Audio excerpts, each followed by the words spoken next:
Hi, today we're going to talk about the training and equipment for the Clean Water Climb. It's February 12th, 2022. And I'm recording this after the meeting that we had yesterday, actually, because we failed to hit record when we started the Zoom meeting. So we got the last 2/3 of the meeting, but not the first third. So we're going to do this again. And we went around the room and introduced everybody. There were about 20 people at the meeting. And we had an opening prayer, and we had a sign-in sheet go around and let everybody know about making sure they got all their contact information in there for us, and gave out some Clean Water Climb things, magnets for refrigerators, pens, and business cards. We collected some Africa deposits and safari fees and some waivers. And so what you see before you is the agenda. So we went through all that, and then got to the heart of the meeting, which is training and equipment. First of all, we talked about preparing yourself for high altitude hiking, what your ideal weight should be.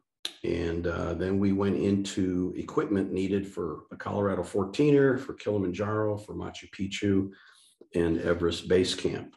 So the first thing I'd like to talk about is preparing yourself for high altitude hiking. And so I'm going to go to that document, which is here. And so there are three main things to consider before you go, and to prepare yourself to go hiking in high altitude areas. The first thing really is to make a doctor appointment. You need to find out if you've had a relationship with a doctor for a while, he or she has your records, and you can tell them what you're going to do and where you're going and when you're going. So let them know all that, for one. And then you want to set up a diet plan. If you need to lose a few pounds, then you need to set up something and stick with it. And then finally, you need an exercise plan. Set up a regimen of exercises and follow it. So let's first talk about the doctor appointment and physical. Make an appointment with your doctor to not only get an annual physical, but tell him or her what you're going to do and what they recommend for you. I always tell people you need to have some Diamox for altitude headaches, and you need to have Zofran for altitude nausea. Now, there are other things you can do, obviously, on the hike. We've talked about these things before, like drinking 3 to 5 liters of water per day along the hike. And if you can get acclimated to your starting elevation of the hike for a day or two before you start the hike, that's even better. But set up your appointment as soon as possible, 2 or 3 months ahead of time, because there may be some vaccinations you need depending on the country you go to. For example, in Tanzania, you need a yellow fever shot. You should definitely get a yellow fever vaccination, because there is yellow fever in that country. It's not that common, but it can happen. And for our Kilimanjaro trip, after Kilimanjaro in Tanzania, we go to Malawi, and Malawi will want to see what they call the yellow card that shows that you've had a yellow fever vaccination, or they may not let you into the country, or they will give you a shot in the airport. And I think most of you would rather have the shot here than in an airport in a developing country. So once you tell your doctor where you're going and when you're going, hopefully they'll go to the CDC website and they will tell you what you need for that country at that particular time of the year. For example, we don't need cholera vaccine when we go to Malawi, because we go during the dry season. But however, if for some reason we were going to make a trip to Malawi in the wet season when cholera is prevalent, you'd want to get a vaccine for that. So, and it's not a long lasting one. A vaccine for cholera is liquid, and you drink it right there at the pharmacy, and then you're good to go. But it quickly loses its effectiveness. So you'd want to get that one just before the trip. But anyway, don't need to worry about that one. But that's very important to let your doctor know. Now, somebody brought up at the meeting that, and the other thing I always bring are antibiotics for sinus infections and bacterial and intestinal bacterial infections. And maybe some Ambien for sleeping on the plane. Well, some doctors won't give out prescriptions on a preventative basis, right? Take it if you need it. But my doctor, a very good relationship with him. He knows where I go, and he always says, "Hey, you want the usual stuff for your trip in case you need it." And of course, I always say yes. Now, some doctors may not do that, and so you'd want to go to a travel clinic, travel center that provides that service. You may pay a little more money. Insurance may not cover it as much as if you're doing it through your doctor who's writing a prescription for you. But either way, whether you go through your doctor or a travel clinic, wherever you may live, you definitely want to tell them where you're going and when you're going. The time of the year is critical. In the country, if you were just like if you're going to Peru for Machu Picchu, you probably don't need a yellow fever vaccine. So, and if you're going to Africa with us to Malawi and or Kilimanjaro, not only do you need the yellow fever vaccine, but you're also going to need Malarone, which is a anti-malarial prophylactic. And I've taken a couple hundred people to Africa in the last since 2009, and I've always insisted everybody get some kind of anti-malarial. I like Malarone. It doesn't have very many side effects.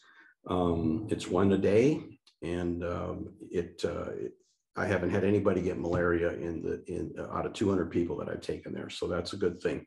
Now we do go in the dry season, so that also improves your odds greatly of not getting malaria because there's not very many mosquitoes in the dry season. Okay, the second thing is diet. You want to set yourself a weight goal that you know will help achieve your desired fitness and come up with a diet plan then to achieve your goal. There's all kinds of diet plans out there. I mean, you could prescribe to expensive things that send you the meals to your house. You could do intermittent fasting. Look that up. There's different kinds. Where the one that I do on occasion when I need to lose some weight is not having breakfast and only having lunch and dinner. And then that's it. No snacks before I go to bed and stuff like that. And so you're literally going from dinner to lunch and not eating anything. And you will lose weight doing that. And of course, obviously, you don't want to overeat for lunch and dinner. But you might want to talk to your doctor or your personal trainer if you have one at a gym and setting up a diet plan. You could use an app like MyFitnessPal to track calories if you want to count calories. That works too. Keto, if you want to, which is a very low carb diet. I have used that in the past. That can be very effective if you count calories and just stick with a very high protein, low carb diet. I've very effectively lost weight doing that. High intensity training, 15-second bursts followed by long and normal intervals aids in losing weight faster. Very long walks with good speed will lose weight as well. I try to do 10,000 steps every day. I don't always accomplish that, but just good fast-paced walking can help you lose weight also. And then, and I want to show, let me get out of this. I want to show you another document that is on our website. At any time you want to see any of these documents I'm going to show today, you go to cleanwaterclimb.net/backpack. And then under that, there's all kinds of categories like the Bible stories we share in Malawi and getting ready for high altitude hiking, which is our subject today. So let me go to your ideal weight. Here it is. And so I pulled these two displays off of the internet quite some time ago. There's 2 pages here, but it gives you basically an idea based on your height and what frame size you are, small, medium, and large for both women and for men. And it gives you a range of weight. For example, I'm about 5'8". I'm relatively low framed, and it says I should be between 140 and 148. Well, I'm a little higher than that. I'm in the mid 150s right now. So I definitely need to lose maybe 5 to 10 pounds to get down to what would be recommended for a 5'8" person. I've shrunk over the years. I'm 70 years old. I used to be 5'9", so that gave me a little bit better range of weights. But now, since I've shrunk, my weight range is a little bit lower than it used to be. And this is another one. This one was put out. I don't know who put this one out at the top, but this one was put out by the National Institute of Health, and probably similar to what you see above. It actually goes down to and this is kind of it doesn't look like it's specifically for men or women, but it talks about normal weight range, overweight, obese, and extreme obesity. I kind of like the one at the top. It's quick and easy to look at, and it does separate men from women. I think that's probably a little more accurate than just one that's overall for both. So anyway, that's on the website, and of course it's here. but you can pull it off the website, or you could do your own Google search as well. So, so let's talk about physical training. It's very important to be physically fit if you want to reach your destination, whether it's Kilimanjaro or Everest Base Camp or Machu Picchu or whatever mountain it is. Be physically fit. Good cardio training. And whatever you do, don't underestimate this. Set up a plan soon. And below is this example that I follow as a minimum each year for my training for Kilimanjaro. Some weeks I will do significantly more. So we commonly go to Kilimanjaro in July. And so for a July hike, you should try to do the following. And obviously for different times of the year, you would adjust the months that you start and do these different amounts of training. So basically for a July Kilimanjaro hike, you look at the 3 months before that and do 5 hours of cardio per week. And in those 3 months, you want to do a minimum of 1 to 2 hours per session. And then if you're, and then the month before that, so the month of March, be doing 4 hours a week, the month of February, 3 hours a week, the month of January, 2, month of December, 1. Obviously, if you're a very active person and you're doing a lot of cardio all the time, you're probably way beyond the 1, 2, 3, maybe even the 4 hours a week. Maybe you're already doing 5 hours a week, and that'd be great. And so that just gives you an idea. And again, obviously, so if you're not, this is kind of designed for the person that really wants to do this, but is not very active right now. And so what I don't want you to do is go from 0 to 5 hours a week, like in one day. You need to ease into it because you don't want to hurt yourself. So go to page 2 here, think about your favorite exercises. Some people might say, well, I don't have any favorite exercises. Well, you need to have some favorite exercises. Otherwise, you're going to go crazy. You're going to get bored and you're going to stop. You're not going to want to do it. So think about different types of exercise, like cycling. For me, I like cycling. I like stairs, swimming, and treadmill. And, walking, we talked about walking before as part of, losing weight, but we're talking about cardio training now, and walking isn't good cardio in general. Jogging is also good in addition to these 4, but and like stairs are better than a stair master or one of those stair steppers, which is like stairs that are on a conveyor belt, and you can set the speed up. Most gyms probably have them, not all of them do. But if you belong to a gym or thinking about joining a gym, pick one that has a stair stepper. Or if you work in a building downtown Houston or some other city like that, you might go up and down the stairs in the building that you work. I used to do that at Southwestern Energy. We had a 10-story building, and that was great exercises, going up and down 10 flights of stairs, for maybe an hour at a time. Now, when you compare treadmill with jogging, jogging is going to be a whole lot better than treadmill. And it's going to be a lot less boring, right? Treadmill, same thing with the stairs in a building, might be less boring than being on a stair stepper at the gym. Same thing with jogging, get outside in nature. But if you have bad knees, like I got my right knee is not good. It's fine. It never hurts unless I do serious jogging. And then I got to go get a cortisone shot. So if you have something like that kind of a problem, just avoid that one. And like I said, for those last 3 months, you want to be doing 5 hours of cardio a week if you can. And so try to increase the intensity of your workout a little bit each week. So, so basically 3 months, that's 12 weeks, right? So as the weeks progress, maybe swim a little faster, jog a little faster, ride your bike a little faster, keep the same number of hours, 5 at a minimum, but just increase your workout level a bit. I recommend not to lump all the hours for a week into 1 or 2 days and then take 5 days off. You need to spread it out a little bit. So maybe for the 5 hours a week, you do 3 1-hour sessions and you do 1 2-hour session, or maybe you do a 3-hour session and 2 1-hour sessions, but you don't want to take a lot of time off. You want to be doing something maybe every other day or so. And you can always do more. My kind of go-to exercise really for me to get a long workout in is cycling, road bike. And, you know, part of your doctor visit will be, you tell them what kind of exercise program that's recommended to climb these mountains, and see what they say about that, and make sure that they're okay with it. You might want to ask them to do a stress test to determine your maximum heart rate. And we're going to talk about that in a few minutes. Knowing what your maximum heart rate is really important to help you know at what level you should be working out. And you'll be wanting to monitor your heart rate during your workout, right? Apple Watches are great for that, but there's all kinds of other devices. You may have a Fitbit, you may have something else, but, or you can just buy a heart rate monitor that you put on you and you just use it every time you work out. I used to do that. Then I went to some kind of a Fitbit thing. I think it was a Fitbit. It might have been called something else. And finally that broke, and I finally decided to break down and get an Apple Watch, and which is synced to your phone and that sort of thing. So it's really good. You can look at it at a glance. It's very accurate.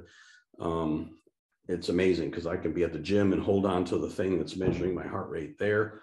And I look at my Apple Watch and it's telling me it's the same exact number within one heartbeat a minute. You should work out at roughly 60% of your maximum heart rate, but I'm going to tell you more about that. You might want to use a spreadsheet and record all your workouts. Make sure you're staying on track. You know, what was the date, what type of exercise, hours and minutes of workout, number of calories burned. That's another thing about the Apple Watch. It'll tell you how many calories you burned during a workout. What is your maximum heart rate during the workout? What was your average heart rate?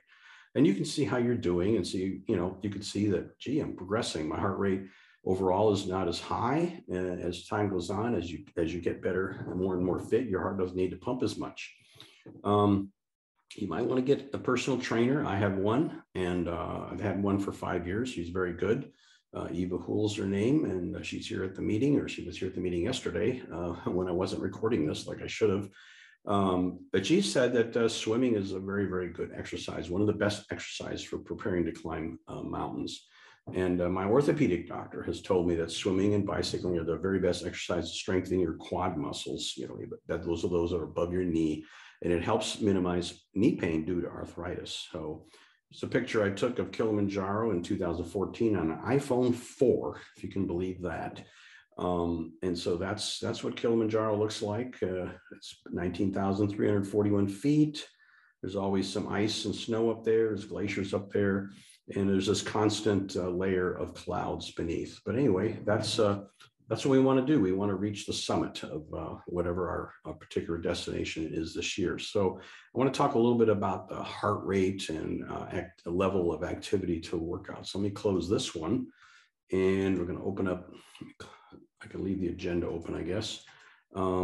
So here's the something I put together since yesterday's meeting. I talked about this, but I didn't actually have it printed up like this. So you need to know what your maximum heart rate is before you start doing all this stuff, unless you've been doing it a long time. And there's basically everyone is born with their own unique maximum heart rate, and no two people are exactly the same. And there's roughly two ways. There's probably more, but there's two good ways of determining, or well, one is a very good way of determining your maximum heart rate. The other is more approximate.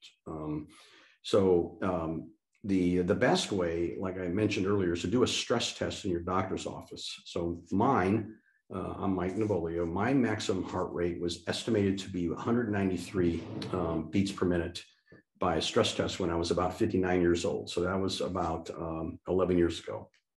But if you can't do a stress test, or your doctor doesn't want to do it for some reason, the CDC does have guidelines to estimate, but it's going to be conservative. But that may be okay. And it's totally based on your age.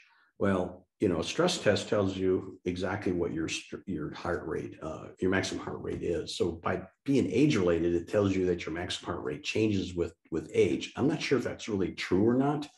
But for a 50-year-old, so they give the example here where you estimate by subtracting your age from the number 220. So for example, if you're a 50-year-old person, the estimated maximum age-related heart rate would be calculated as 220 minus 50, or 170 beats per minute. So when I use this method, when I was 59 years old, it gave me a calculated maximum heart rate of 161, which is much less. It's 32 beats per minute less than what the stress test estimate came up with 11 years ago. And so at my age now in 2021 slash early 2022, my maximum heart rate would be calculated as 220 minus 70 or 150. Well, I work out well over 150 for long periods of time. So I know this technique is way conservative for me. And then the CDC goes on to say for moderate intensity physical activity, your target rate should be between 64 and 76% of your maximum heart rate. So in the case of a 50-year-old, for 64%, you would take the 170, which is 220 minus 70. So, minus 50 would be 170, and you multiply that by 0.64. So the 64% would be 109 beats per minute. And for a 76% level, which is the range, 64 to 76, they would estimate your maximum heart rate should be 129. Well, this is way lower than what I work out at. So but for what I would consider moderate intensity.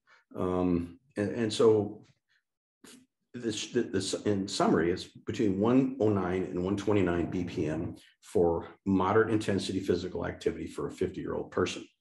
But for me, if I plug my numbers in here, my workout would be between 96 and 114 BPM, which is super low. I mean, when I'm walking, I can get my heart rate up to 96 really easily. It's usually doesn't break 100, but I would not call walking, even at a fast pace, moderate intensity, in my opinion. I guess it's relative as to what moderate intensity means. Now, they also go on to give an example of what they would call vigorous intensity physical activity. Your heart rate for that should be between 77 and 93% of your maximum heart rate. So again, using kind of the same thing above, except changing 64 and 76 to 77 and 93. So in this case, they use a 35-year-old person for the example. The estimated age-related heart rate would be calculated as 220 minus an age of 35 or 185 beats per minute. So now we're talking about getting close to what my maximum heart rate was at least 11 years ago. So for the 77 to 93% level, we're talking about 142 to 172 BPM. Now that's getting a lot more in the range that I like to work out. I mean, I've actually worked a few years ago. I could get my heartbeat up into the 180s without much trouble. And even sometimes I would hit 190 just below my max. So probably not a good idea to do that for a long period of time. But anyway, this shows for a 35-year-old person wanting to do vigorous intensity physical activity, the heart rate should be between 142 and 172 during your activity. For me, at an age 70, doing vigorous, they calculate 116 to 140. Well, 140 is getting close. So again, I like to be between 140 and 160. That's just me personally. Now you can go to this website and read more about this, but that's a little bit about calculating maximum heart rate and what kind of physical activity. I would say you want to be, for those 5 hours a week, you may be doing 1 or 2 hours of this, and then 2 or 3 or 4 hours of this vigorous. So, and you can also vary it during the workout. You could do half of the time being in this range, moderate, and half the time vigorous. And you could alternate, a few minutes of quite intense, vigorous activity, and then followed by less intense activity. A lot of people say cycling that, where you get your heartbeat up pretty high, but just for a short period of time, 1 or 2 minutes, and then you go back down and then back up. They say that's very good for weight loss and for cardio workout. So I'm going to close this one, and then going to the agenda. We've kind of covered, I think, everything except gear now. So we're going to go to training and equipment. And at this point, I'm going to do a little intro to that. And I asked people at the meeting yesterday that we didn't record, that part of it anyway, to feel free and stop and ask me questions at any time. And then I wasn't quite sure how to talk about gear for 4 different trips at the same meeting. So this is what I did. I think if I did it again, I would do it slightly different. But I took the approach where, okay, what's the easiest and what's the hardest? And then what are the nuances of the ones that are in between? Well, doing a Colorado 14er in one day is the easiest one to talk about. It's the easiest to do, and it's the easiest one to talk about. So for Colorado, and so that's what I did. That's the approach I took on talking about these 4 different types of hikes, or 4 different hikes. So, and then when I talked about Colorado, I mentioned the hat being wide brimmed. I mentioned a backpack with a 3-liter water bladder in it, and also a backpack cover for in case it rains. I talked about waterproof boots. I talked about having a rain jacket. So those were and sunglasses. So those are the kind of the key 5 things you need to do a one-day 14er in Colorado. You don't really need much. You might want to bring some snacks. That could actually help a little bit. A Cliff Bar or something like that, maybe a goo or 2 to give you some extra energy. And then when I went to Kilimanjaro, this one, which is the highest of these 4 hikes, Machu Picchu / Rainbow Mountain, which should be on this agenda here. Rainbow Mountain gets up to 16 something at the highest. Kilimanjaro, like I said, 19. And then Everest Base Camp is 17.5-ish. So Kilimanjaro, so I went into that, and the way I broke Kilimanjaro up was, what are the things you absolutely need? What are the things that are nice to have? And what are the things to consider to have? And as I went through the talk, I pointed out, so I went through all that, and I would point out things like, okay, you don't need mittens for EBC, Everest Base Camp, or the Rainbow Mountain Machu Picchu trip. But you do need those for Kilimanjaro because it's just going to be colder at that elevation. So there was a few things like that I said, you don't really need this for Machu Picchu or Everest Base Camp. And then we went back and talked a little bit specifically about Machu Picchu and Everest Base Camp. Like for Everest Base Camp, you're in tea houses, right? So it still gets quite cold in there. But you have floors to walk on. And once you get to the tea house for that night, you have wooden floors to work on. There's stairs. You walk up and down the stairs. There's a community dining room. Down booties are great, but you wouldn't want to bring down booties on Kilimanjaro or Machu Picchu. You could wear them in your tent, maybe, but really you don't want to be wearing them. You're going to ruin them if you wear them outside your tent with all the rocks and everything. The other thing for Everest Base Camp and tea houses is you have the opportunity at the lower elevations to buy hot showers. And so it would be nice to have a towel. And so I didn't know that when I went the first time in 2019, but with these tea houses are in villages, and you can buy just about anything you want in these villages. So the guide took me to a shop, and I bought a nice thin wicking towel that didn't weigh very much. I'll say a few other things, like for Machu Picchu, it's recommended maybe insect repellent. I think I mentioned that in Kilimanjaro and Malawi, we go during the dry season, not as many mosquitoes. You are taking your Malarone. I don't ever bring insect repellent anymore on the Africa trip. But it is recommended for Machu Picchu. Now, I haven't been there yet, but I'm going to go ahead with that recommendation by the guy that's leading that particular trip. I probably won't bring the binoculars due to weight limitations, but I'll be bringing a point and shoot camera that has a digital zoom on it that allow me maybe to see a little closer some things. That's pretty much it. And then we're going to splice in the details of the equipment that's needed to have, nice to have, and considering to have. So thank you very much for listening to this part of the meeting.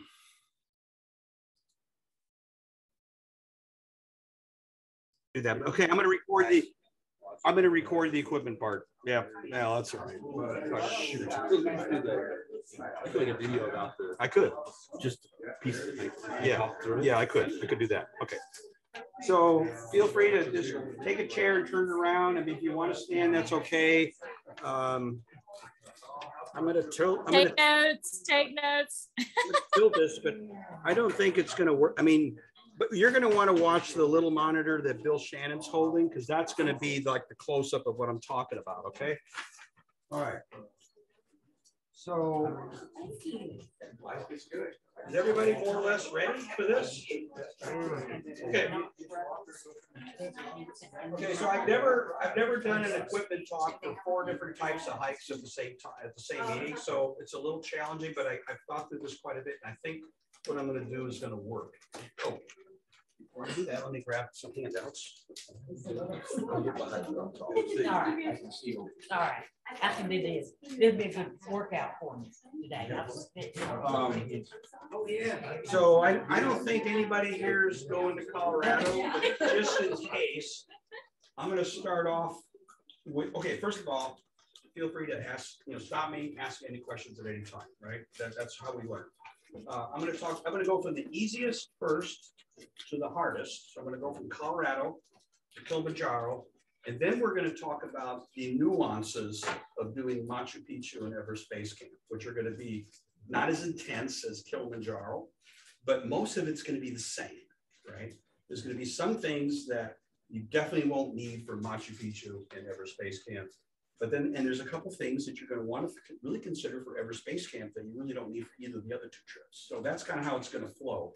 So I want to pass out this Kilimanjaro. Let me keep one key or a bomb, sorry. Pass those around to everybody, because I want everybody to have that, whether you're going to Kilimanjaro or not, right? If you're going on the other ones, I still want you to have this, because there's a lot of good information in here. Like when Kevin sent out his Rainbow Mountain Machu Picchu, he doesn't list any brands or anything. The nice thing about the Kili trip is I literally got a list. Almost everything there is got a brand on it, right? Like what I bought and how much I paid. So that'll kind of give you some idea, right? When you look at Kevin's list. Okay, so let's talk about Colorado first. Basically, if you're going to do a 14er in Colorado, you need about 4 things is all. I mean, we're talking day hikes here, right? You're not going to be, unless you want to camp, but I mean, when in 2020, when I was tested positive for COVID, but never really had any symptoms, and then all the flights to Africa were canceled, we couldn't go, we had no trip. So, and then I went through COVID, quarantine, tested positive twice. Finally, that was over. And I thought, what am I going to do? This was the 10th anniversary of the Kilimanjaro Clearwater Climb. And I had to do something. So I came up with this thing called Try 10 Challenge. And I did 10 because it was the 10th anniversary, and try because it was going to be 3 different things, right? Think triathlon, but not really, kind of. So I was going to do 10 miles of cycling away from the house and then 10 miles back. So that's 10, right? 10 days in a row. And then I was going to do 10 miles of walking in the woodlands, 10 days in a row. That was 10 times harder than 20 miles of biking. Let me tell you, it was June and it was, 90 degrees and 90% humidity. It was awful. It was really hard doing 100 miles in 10 days of walking. I didn't realize it was going to be that hard. And then I drove to Colorado with Jennifer, and while she stayed in the hotel, I did 10 14ers in 10 days. And that was really not as hard as the 10 miles of walking 10 days in a row in the woodlands. So anyway, I learned a lot. That's the first time I'd ever hiked in Colorado. And then lo and behold, I got back, and God said, just go to Africa yourself. So I did. And there was a lot of good that came out of soloing Kilimanjaro that I want to do this year too, that you'll learn about later. Anyway, so Colorado, wide-brimmed hat. Okay, the reason I say wide-brimmed is because, the sun can be intense. And we had somebody on Kilimanjaro one year that went that she started getting really bad migraines. And earlier in the year, she was teaching tennis. She was maybe early college age. She was teaching tennis and she started getting migraines. And she had never had migraines in her whole life, but she started getting them. And it was being out in the sun and the heat. But on Kili, she did not have this kind of hat. She had just like a baseball hat. And so the sun The sun can give you, you can get sun headaches, but you can also get migraine headaches, and then you can also get altitude headaches. Well, she was clearly not getting altitude headaches. She was getting a sun headache. And since then, I've tried to emphasize to people, you know, protect your face as much as you can from the sun. And a wide-brimmed hat will do that. So this is going to be really important for Colorado.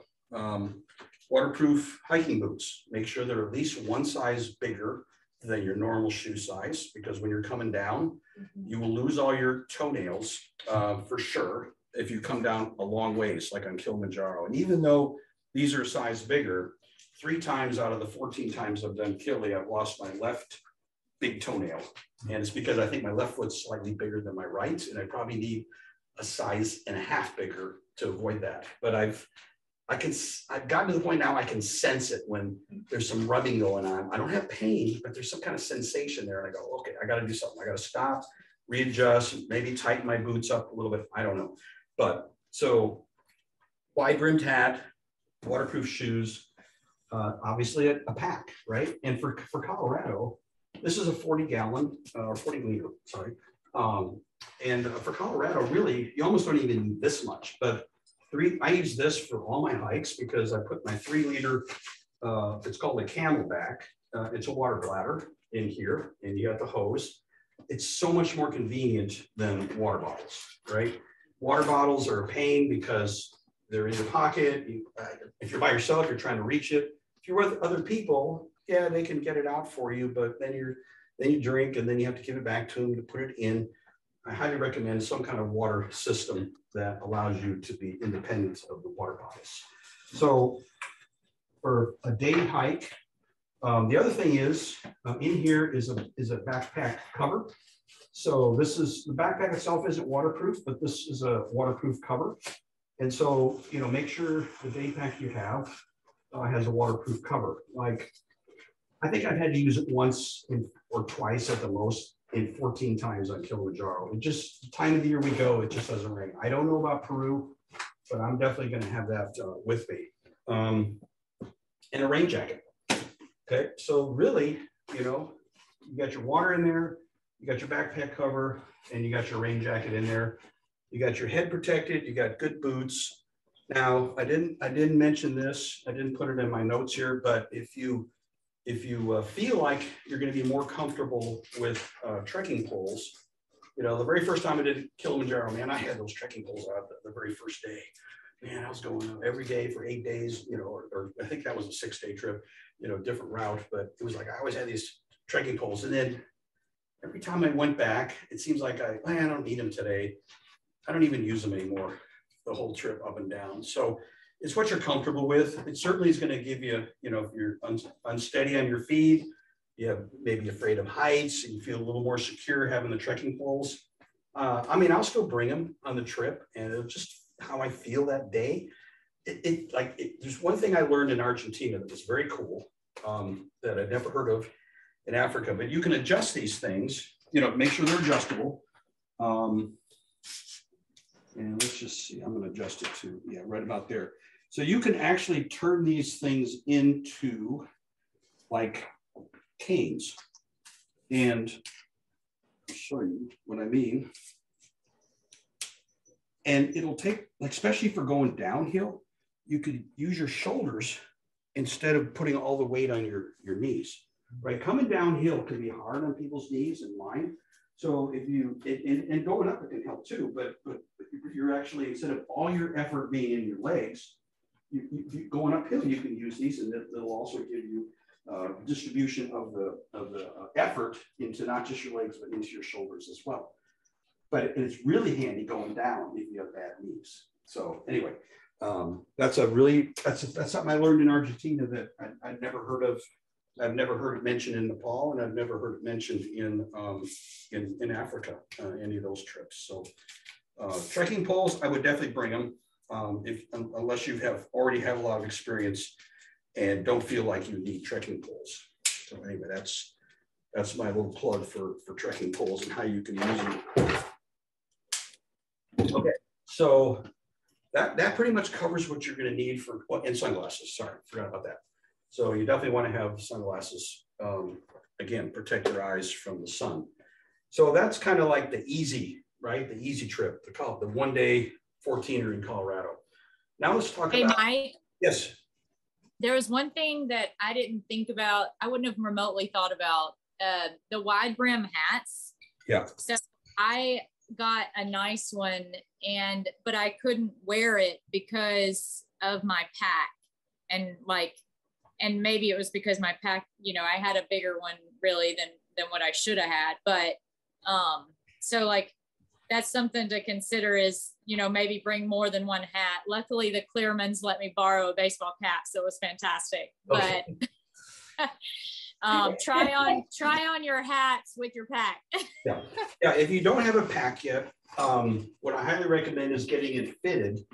So maybe get your hat first, your wide-brimmed hat, and then when you go to REI or wherever you get your pack, make sure it's fitted to you, because sometimes you'll see people come on the trips and the pack is way too high or it's way too low, and it needs to be balanced just right. Now they'll help you on Kilimanjaro adjust that, but it's better to get one that's fitted for you when you buy it here in the States. Okay, so that's something I highly recommend.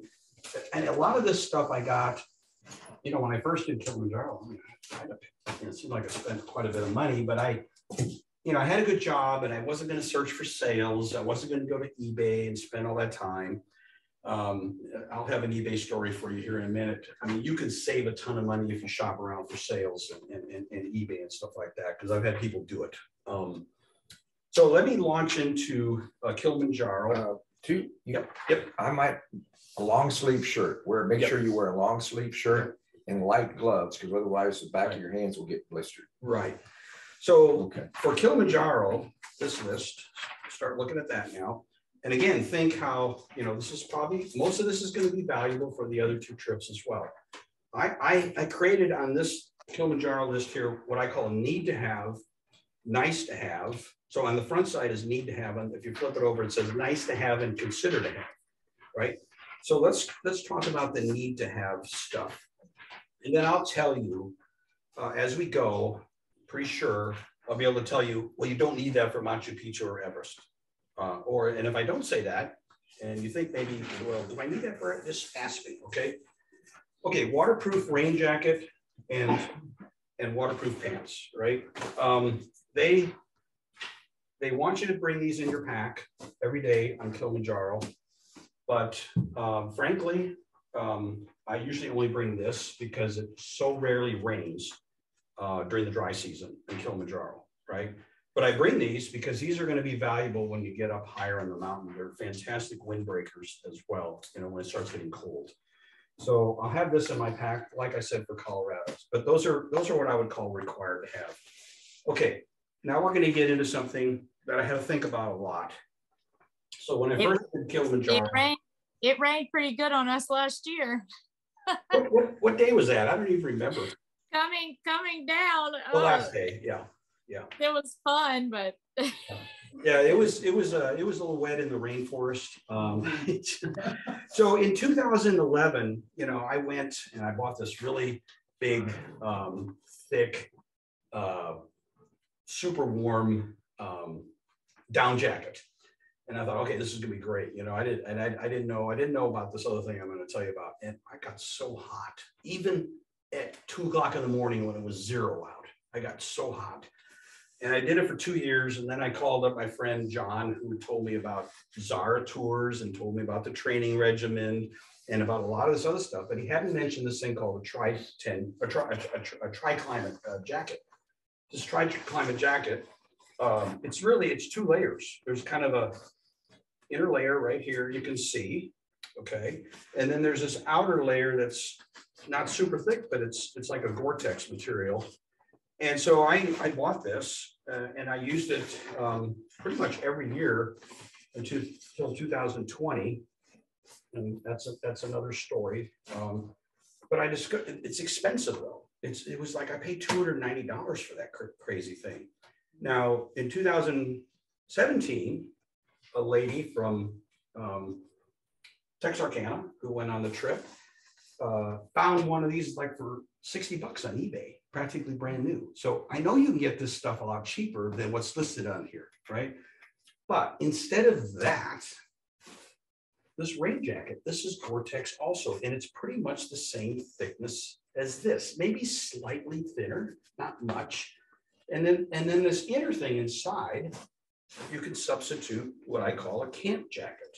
So, and it's really just, it's a puffy jacket. It's a lightweight down jacket. And so this would be a substitute. Actually, this is even warmer than the inside layer of this tri-climate. And then you have this that can go over it. So this would be a lot cheaper and a lot more versatile than this. When I come down from Kilimanjaro, every single year I had this, I got so hot, even in this thing opened up, and I'd eventually have to take the thing off and figure out how to get it in there or give it to one of the guides who to go up with us to the top. So here you have, this is really a better solution. So that's why the third item on there says puffy jacket with a red asterisk, because if you go down to the bottom of where it says other, Gore-Tex multi-layer jacket, that's what I'm kind of substituting these two things for this. And then this serves as your rain jacket as well, right? And this is great in camp because it's lightweight and it'll keep you warm when you're moving around in camp. So, so that's the puffy jacket. Okay, and I use, a little contrary to what you were saying, David, but I will wear shorts, short sleeve shirt, on Kili at least, and ever space camp the first 3 days. It's, you get warm, and to protect yourself from sun though, like David said, you can use sunscreen. That'd be one thing. Now, as we get higher, sometimes on day 3 on Kili, sometimes on just on day 4, I'll go to the long sleeve and the long pants. And a belt's handy because you can hang things off of your belt. Maybe a little energy drink bottle, something like that. But this is long. And one thing you'll notice about this and this and this item and this item and this. So underwear should be, all the clothing should be synthetic if at all possible. Okay, because cotton will not dry out. You perspire, you're going to get cold later in the day because it's not evaporated off you. Synthetic stuff wicks away really fast. Now, I think they make some really good wicking cotton stuff now, but all the stuff that I've bought over the years is this. So, I mean, literally on Kili, I don't know what this, anybody offhand know the starting elevation for Machu Picchu? Offhand? Okay. I mean, I'll definitely have some shorts with me. I think it's 9,000, right? We go from. Okay. Yeah, I'll be wearing shorts. I'll be wearing short stuff the first day at least on that trip. So Mike, yeah, I have a question about the long pants. Yeah. So okay, so it's, I guess I need a better description. It's not jeans. No, right, and it's not ski pants. No, they're light. They're super lightweight, like Columbia makes them. Okay. Columbia that makes things like our REI. This is an REI long sleeve. This is an REI short sleeve. I know Gander Mountain, who doesn't exist anymore, I don't think. I used to buy quite a few things at Gander Mountain because they were close. REI is over at Willowbrook Mall. But, Columbia makes these kind of pants and shirts. Are those called, it's not the brand, but are they called a certain kind of pant, like hiking pants or trekking pants? That's a good question. It might be called trekking pants, but I mean, the brand is Columbia. And have them zip off. And I call this stuff safari clothing, safari style clothing. But that's just me. Anybody have a comment that's been on some of the trips about this? The zipper, you can zip off the bottom. Oh yeah, that's another thing you can. If you want to save some additional weight, there's a zipper here, and you can take the bottoms off or put them back on if you want. So those are a lot lighter weight. Well, they're super light compared to these jeans. Yeah, see, and jeans are cotton. You don't want to wear jeans on these hikes. So Everest, would you go with something that thin? Yeah, I still would. But as you get higher up, you're going to be adding long johns to the mix. Okay, so we'll talk about that here in a second. But that would be like the outer clothing that I would have. Again, synthetics on the underside. I got different clean water climbs. If you go to Africa, you can always get these Kilimanjaro tech shirts. I call them tech. Okay, and maybe that'd be another word for this. Maybe these are tech. Tech. If you search on, I just looked up Columbia on the website. If you just type hiking pants, it pulls all that up. It pulls all that up. Okay. Yeah. Okay. Okay, so thermal long underwear was the next thing. So usually not the first night on Kili, which is about 9,300, but usually this from the second night on, I'll have a pair of these. I use as kind of like pajamas over my underwear. So I'll have like 2 layers on, regular underwear and then long underwear on top of that. And then, you know, 13 of the 14 Kili trips where you leave at midnight and it's really cold and you have like 5 layers on, right? And I'll have like another pair of these, kind of a fresh pair just for that nighttime ascent.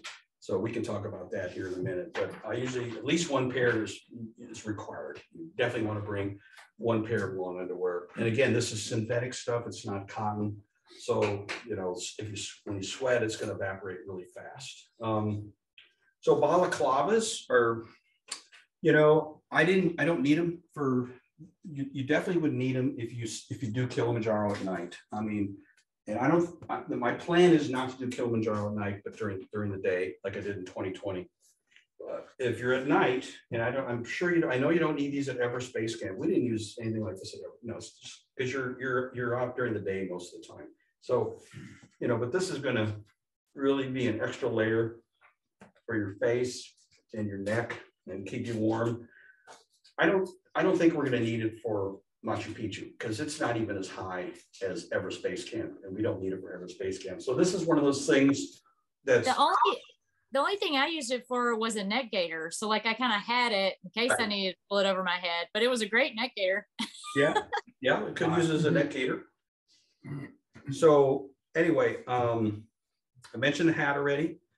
Okay, so for Kili only, mittens are going to be really important. If we do summit night, you definitely need these going up from midnight. But if we go from final base camp to the summit in the day, we're going to want to get a really early start. So it's going to be before sunrise. You're going to be at 18,800 feet in Crater Camp. And so it's going to be really cold. So you still want to have the mittens for that. So either way, for the Kili trip only, you need the mittens. And I think during the day, you may want to get some good heavy gloves for the final part of going up Kilimanjaro. And then Kevin mentions on the Machu Picchu trip some heavy gloves. And these are Marmot. And I definitely won't bring those to Machu Picchu, but I'll bring these to Machu Picchu. And Everest Base Camp for sure. Yeah. Good Mike. point. Yes. One story that impacted me is you or someone told us about like a woman couldn't make it to the summit just because her hands were so freezing. Yeah. No, and that story really impacted me. And I was so glad because so many people's hands were so cold that, you know, morning. Yeah. No, we've had at least 2 or 3 kind of incidences like that where one person, you know, I mentioned about the headaches. If she had the wide-brimmed hat, it could have been very well, but she didn't get those headaches. In 2013, we started off from final base camp at midnight and we went 200 yards. And one of the ladies who was a personal trainer, she was the most fit person of the whole group. There was no reason she couldn't make it. She said, I have to go back. I go, why? Well, my hands are cold. I'm looking at her hands and she has gloves on. She doesn't have mittens on, right? So yeah, it's really important to have the necessary gear for the trip that we're doing. And again, for Kili, you really need to have these, you know, and a lot of this stuff you might be able to, you know, equipment kind of stuff, you might be able to borrow from people rather than spend a ton of money unless you think you're going to be doing more of these kind of hikes in the future, you know. For cold hands with hand warmers. Yeah, so yeah, that's another thing. Yeah, for especially the mittens, you can put the hand warmers in there, and you can also put them in your boots because by getting a size or size and a half bigger, you have room in the boots for warmers. Again, only on Kili do you really need that. You don't need it on the other 2 trips. Okay, let's see. We're still in the kind of need to have. So these were outdoor research. This is Marmot. And I mentioned the boots already, and Gators. So Gators haven't. I don't think I'm going to bring these to Machu Picchu. I didn't see it on Kevin's list. Definitely don't need it for Everest Base Camp, but for Kili, I would definitely get Gators. And they basically, they go around, you put your, boot through here and they're Velcro. So you wrap them around and so that no rocks will get in your boots. And because on Kili, coming down from the summit for about 3,000 feet, it's super loose talus. It could be deep like this and you're going to sink right in it. I mean, it's a lot of fun because you can be just almost running down and taking these giant steps, dropping like 10 feet with every step you're taking. But, you want to make sure you're looking ahead that you're not going to hit a rock. You want to make sure you're going to be going into the loose gravel. But, boot will fill up with gravel if you don't have Gators. So this might be not considered a really need to have, but if you don't want the annoyance of little pebbles filling up your boot. And if there's snow. And if there's snow. And we only had really significant snow one year. That was 2018 when Jason Shepard went with us. And But there's snow and ice at the top, but if you don't have those, you'll ruin whatever pants you had on. So I had my ski pants on, so I was glad I had those on because other pants would have been totally torn up. Yeah. But Mike talked about sliding down. It's so fun. It's so fun. And you can see the camp down there, Kosovo camp, which is 16,000 feet, and you're at 19, and you work your way from the top to Stella Point, which is at the rim edge of the crater. And then once you get to Stella Point, you start going down, you can see that 3,000 feet below you is Kosovo camp. And then just below that, which is another 800 feet below that, but it looks like it's the same elevation from your vantage point way up here. I mean, they're just like two little spots and there's hundreds of people down there, right? And you're going down fast and dust is flying everywhere, which is why you want one of these. So this is what I call a neck gaiter. And so neck gaiters are something like this that you can, keep the dust out of you. And I would recommend this for all three trips, for sure.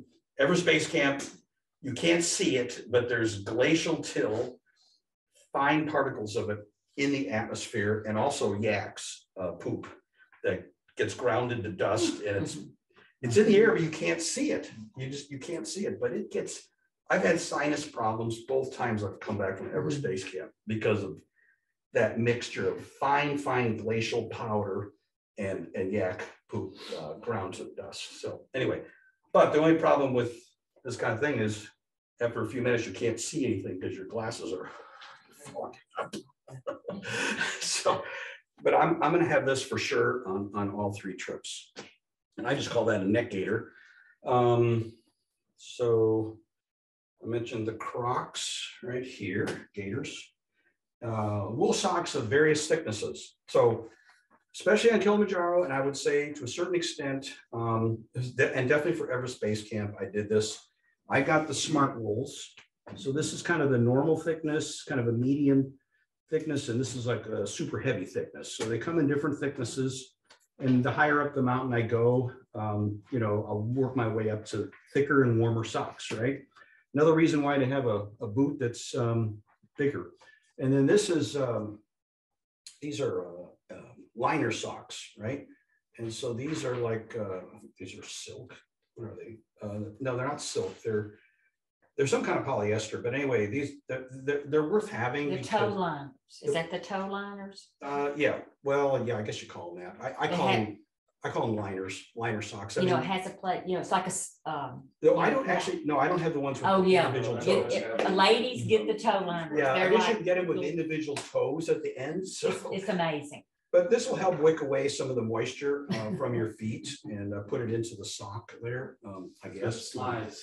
Some people hate these things. I love them. I like it because it slides in the sock that's on top of it. Oh, that's true. So no blisters. Yeah.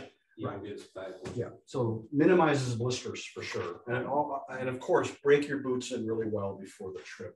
So Mike, on boots, my question is, you say pair of socks a day. I do that. Yeah. But Everest is a 17-day trip.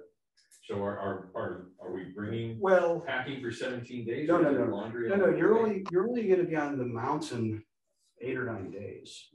Okay. You got to travel there. We got a rest day when we get there. You got to travel. You got a rest day after you get back from the hike, and then a day, day and a half back. So really, on the mountain, it's not more than 9 days. But it's still the same point. I mean, am I packing Yeah. 17 days? Yeah. So you'll leave your suitcase with all your normal clothing at the hotel. Yeah, that was the second question. Yeah. So sorry, for all these trips, we leave stuff at the hotel that we don't need for the actual hikes. Which can be in a suitcase, not a backpack. Yeah, definitely suitcase, locked suitcase, right? Bring both. Well, yeah, I was going to mention some of that stuff later, but no, I'm glad you brought it up because I might have forgot, because it's kind of out of sight, out of mind, right? So I mentioned, and then, Mike, can I yes. ask a question? Yep. Gail, can you remind me why the individual toe socks are so good? I like them because each toe, they're just like those, but each toe, it has it was like a glove for your toe, and no blisters, no rubbing, because every toe is covered, and then you have the sock on too. So I highly recommend those, especially for us ladies. They have them for men too, but. Like you don't want them for your toes? Yeah, he wears them, my lady. Temperatures drop fast at night, certainly on Everest Base Camp and certainly on Kilimanjaro. So, even at the lower elevations, it would be handy to switch from this hat, the sun's gone down, its temperatures are really dropping, to some kind of nice warm ski hat like this, right? And you can get these really cheap on the Everest Base Camp trip. Probably in Peru, we can get something similar if you want a Machu Picchu hat. So you need the wide-brimmed hat for the EBC climb as well? Yes, I would definitely have that. Because the sun's pretty intense. It is. You start out, well, I remember Melanie knows when we are Mike, when you first come out, it's so cold, and about 15 minutes into your trek, everything starts coming out. Yeah. The sun. So it's layers. So it says wool hat on there. I don't think that's actually wool, but it's a warm hat. You get the idea. So that's kind of the clothing side of things. And I'm going to jump now to equipment on the need to have front page still. And I would certainly have this for, EBC and Machu Picchu, right? I mean, really the only things we've said so far with the Croc Gator things and these mittens that you probably don't need for those other two trips. Okay, let's talk about equipment now. So we've already mentioned the backpack, which is I've used for all my trips. Okay, for both Machu Picchu, Rainbow Mountain, and Kili, you need a 0-degree bag. And you can rent they can be expensive, but you can for Kilimanjaro for sure, you can rent these for like $40 for the 8 days, right? So if you don't want to spend $200 or $300 on a sleeping bag that you don't think you may ever use again, or you could go into the business of renting equipment, right? If you never go on these trips again, but you bought all this, you just rent it out and pay for it over time. So anyway, that's the 0-degree bag. Now, Like one comment on that. If you already have a bag and it's not 0, you can get a liner. That'll add, Right. 10 degrees. You can get a liner. Degrees, Yeah, and I've done that. I have a liner, and I liked it kind of at first, but I don't know if I'm just getting more tossy and turny as I've gotten older. But the last 2 or 3 times I've used it, I feel like I'm getting tangled up inside of my sleeping bag in this liner. Well, we have one. We haven't even used it. Yeah, and so on EBC or Kili. So the other alternative is put us if you're worried about that, you put a second layer of long underwear on, for warmth.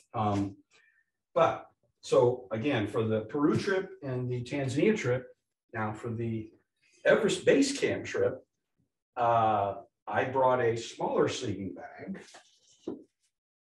It's only like 20 degrees, and the first year. So you stay in tea houses. You don't do any camping on Everest Base Camp. So you stay in tea houses the whole time, and they have beds and pillows and blankets. Well, the first year I did it in 2019, I had my sleeping bag with me, and I got in it. I didn't use the blanket. I thought, I don't know who slept in this bed with this blanket, and, this mattress and other bed bugs. What's up with this bed? So I slept in the sleeping bag, and it was fine. I was warm. I had my long underwear on, and that, even though you're in a basically a nice painted plywood house, right? So there's very little insulation. There's a little more warmth in there, obviously, because there's other people in other rooms, and there are 2 beds in a room, so double occupancy. And then I went myself last year in 2021, and I got inside my sleeping bag again, the same one, and then I decided I'd pull the blanket over me. I was so hot. I got out of my sleeping bag, and I laid on top of my sleeping bag with the blanket on me, and that's all I did the rest of the trip. I never used my sleeping bag again. And so for Everest Base Camp, and I confirmed this with the guy, the company, the owner of the company, I said, Bishwa, last year, I never used my sleeping bag once. I had it on the bed, I kind of laid on it, but I used the blanket. Is it okay to tell the climbers not to bring a sleeping bag? He said, sure, you don't really need one. So for those going on that trip, now, if you're really nervous about that, get yourself a sleeping bag that on this list for Everest Base Camp, and I'll pass this out in a minute. I think for the sleeping bag, what did I say? It's on here somewhere. I don't know. It's not a I took it off the recommended. I thought I left it on here. Maybe I took it off. But anyway, talk to me later. I can show you what brand that is. It's not cheap. It's not as expensive as this because it's 20 degrees versus 0. Anyway, you don't really need a sleeping bag. So for that trip, you don't need a sleeping bag, which is amazing. And we don't have to bring a pillow. No, you don't have to bring a pillow. They have those too. Okay. Yeah. Okay. But Kelly, you definitely need this. You also need duffel bag. So got duffel bags here. So you know, the fee that we pay includes 1 duffel bag with 35 pounds.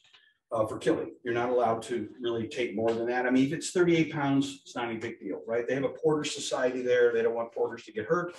So they try to keep the poundage down. Now, I always bring 2 because I've got all this extra stuff like banners and all this, and I just can't get it all in 1 duffel bag. So I'd rather have 2 that are loosely filled than 1. So I pay an extra $100 for the 8 days. So not $100 a day, but just $100. And I bring 2 duffel bags. I'm just telling you, that's what I do. And on Kili, I'll tell you this too, but maybe that would be better for another meeting. But basically, if you want your own tent, basically it's an extra $50, but the tents are normally two-person tents. So anyway, that would be that.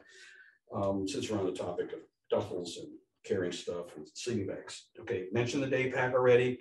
I mentioned the water bladder in here. If you want to bring water bottles, in addition, I mean, they do recommend 3 to 5 liters a day. So if you think that 3 liters isn't going to be enough for you, then you've got a 3-liter Camelback, and then on that table, in that black thing there, it looks like a cylinder. That's a 1-liter water bottle in an insulated container. And again, you don't need that for Everest, and you don't need that. You don't think you need that for Machu Picchu, but you might need that for Kilimanjaro. But you can also turn your water bottle upside down.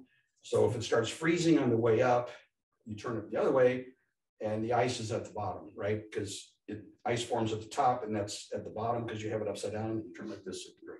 So anyway, Mike. Yeah. Which ironically, this is about clean water. Yeah. When that water runs out, we need new water. How do we buy a filter system? The little pump filter? That would be a really good question to send to Kevin because he hasn't said anything about that, and I didn't think about it. On Everest Base Camp, they provide 3 1-liter bottles of water for us every day. You guys remember that, right? So you don't have to pay for that. That's already included in the fee. On Kili, they go collect the water and they filter it, and they put some kind of a chlorine type tablet in it. So, okay. But it's really good because Bill went on the trip in 2018, and then his wife went in 2019 to Kili. And she came back and she said, Mike, it's just, and then we went to Malawi, of course, after the hike. And she said, Mike, isn't it interesting that when we're on the hike in Kilimanjaro, we're dependent on these porters to bring us our water. Just like when we go to Malawi, they're kind of dependent on us to bring them clean water. I thought, boy, I never thought about that. It was brilliant. I've been on the hike like 9 times. I had never thought about the fact that just like we're bringing them clean water, the porters are bringing us clean water. So I don't know about, I'm going to assume that they're taking care of all that, but it's a really good question. I would fire a question off to him and see what he says and let me know what he says. Okay. Okay. So Maybe bring an extra 1 or 2 liter water bottle. You could put some energy drink in it if you want. Again, so as far as required, we're still on the kind of need to have headlamp. You're going to need a headlamp for sure on Kilimanjaro. It's very handy inside the tent, though I'll have another thing to talk about on the inside the tent. But a headlamp, you know, bring extra batteries. You can get them, they're super cheap, right? I don't think this has battery. No, it does have battery. So it's got like 3 different levels. Then it has this, but you know, 1, 2, 3. And bring extra batteries. And it's handy in the tent. If we have to go up Kilimanjaro at night, obviously you have to have that unless it's a full moon, which actually I've gone up on a full moon night and you didn't need a headlamp. It's amazing, it's so clear. Kevin mentions it for Rainbow Mountain. I would bring it for Everest Base Camp too, even though we're not doing much hiking at night, but there's an option after we've gone to Gorth Shep, which is final base camp at 17,000, have lunch. We're going to go over to Everest Base Camp, come back, sleep. That night, well, I'm trying to think. I have to look at the schedule, but either we. I think Camelback is first. Maybe you're right. Camelback is first. So we in the afternoon we go up to Camelback if we want. For those that aren't feeling well enough, they don't have to. But go up to Camelback. And I think it's like 18.8 or something like that. It's pretty high. It's like equal to the rim of Kili, right? The basic rim, not the final top. But and then we go up there to see the sunset on Everest. So it's supposed to be really spectacular to see the sunset on Everest. And I haven't got to do it either time I've gone for different reasons.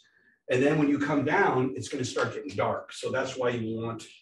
That's one of the main reasons why you want the headlamp for the Everest Base Camp trip.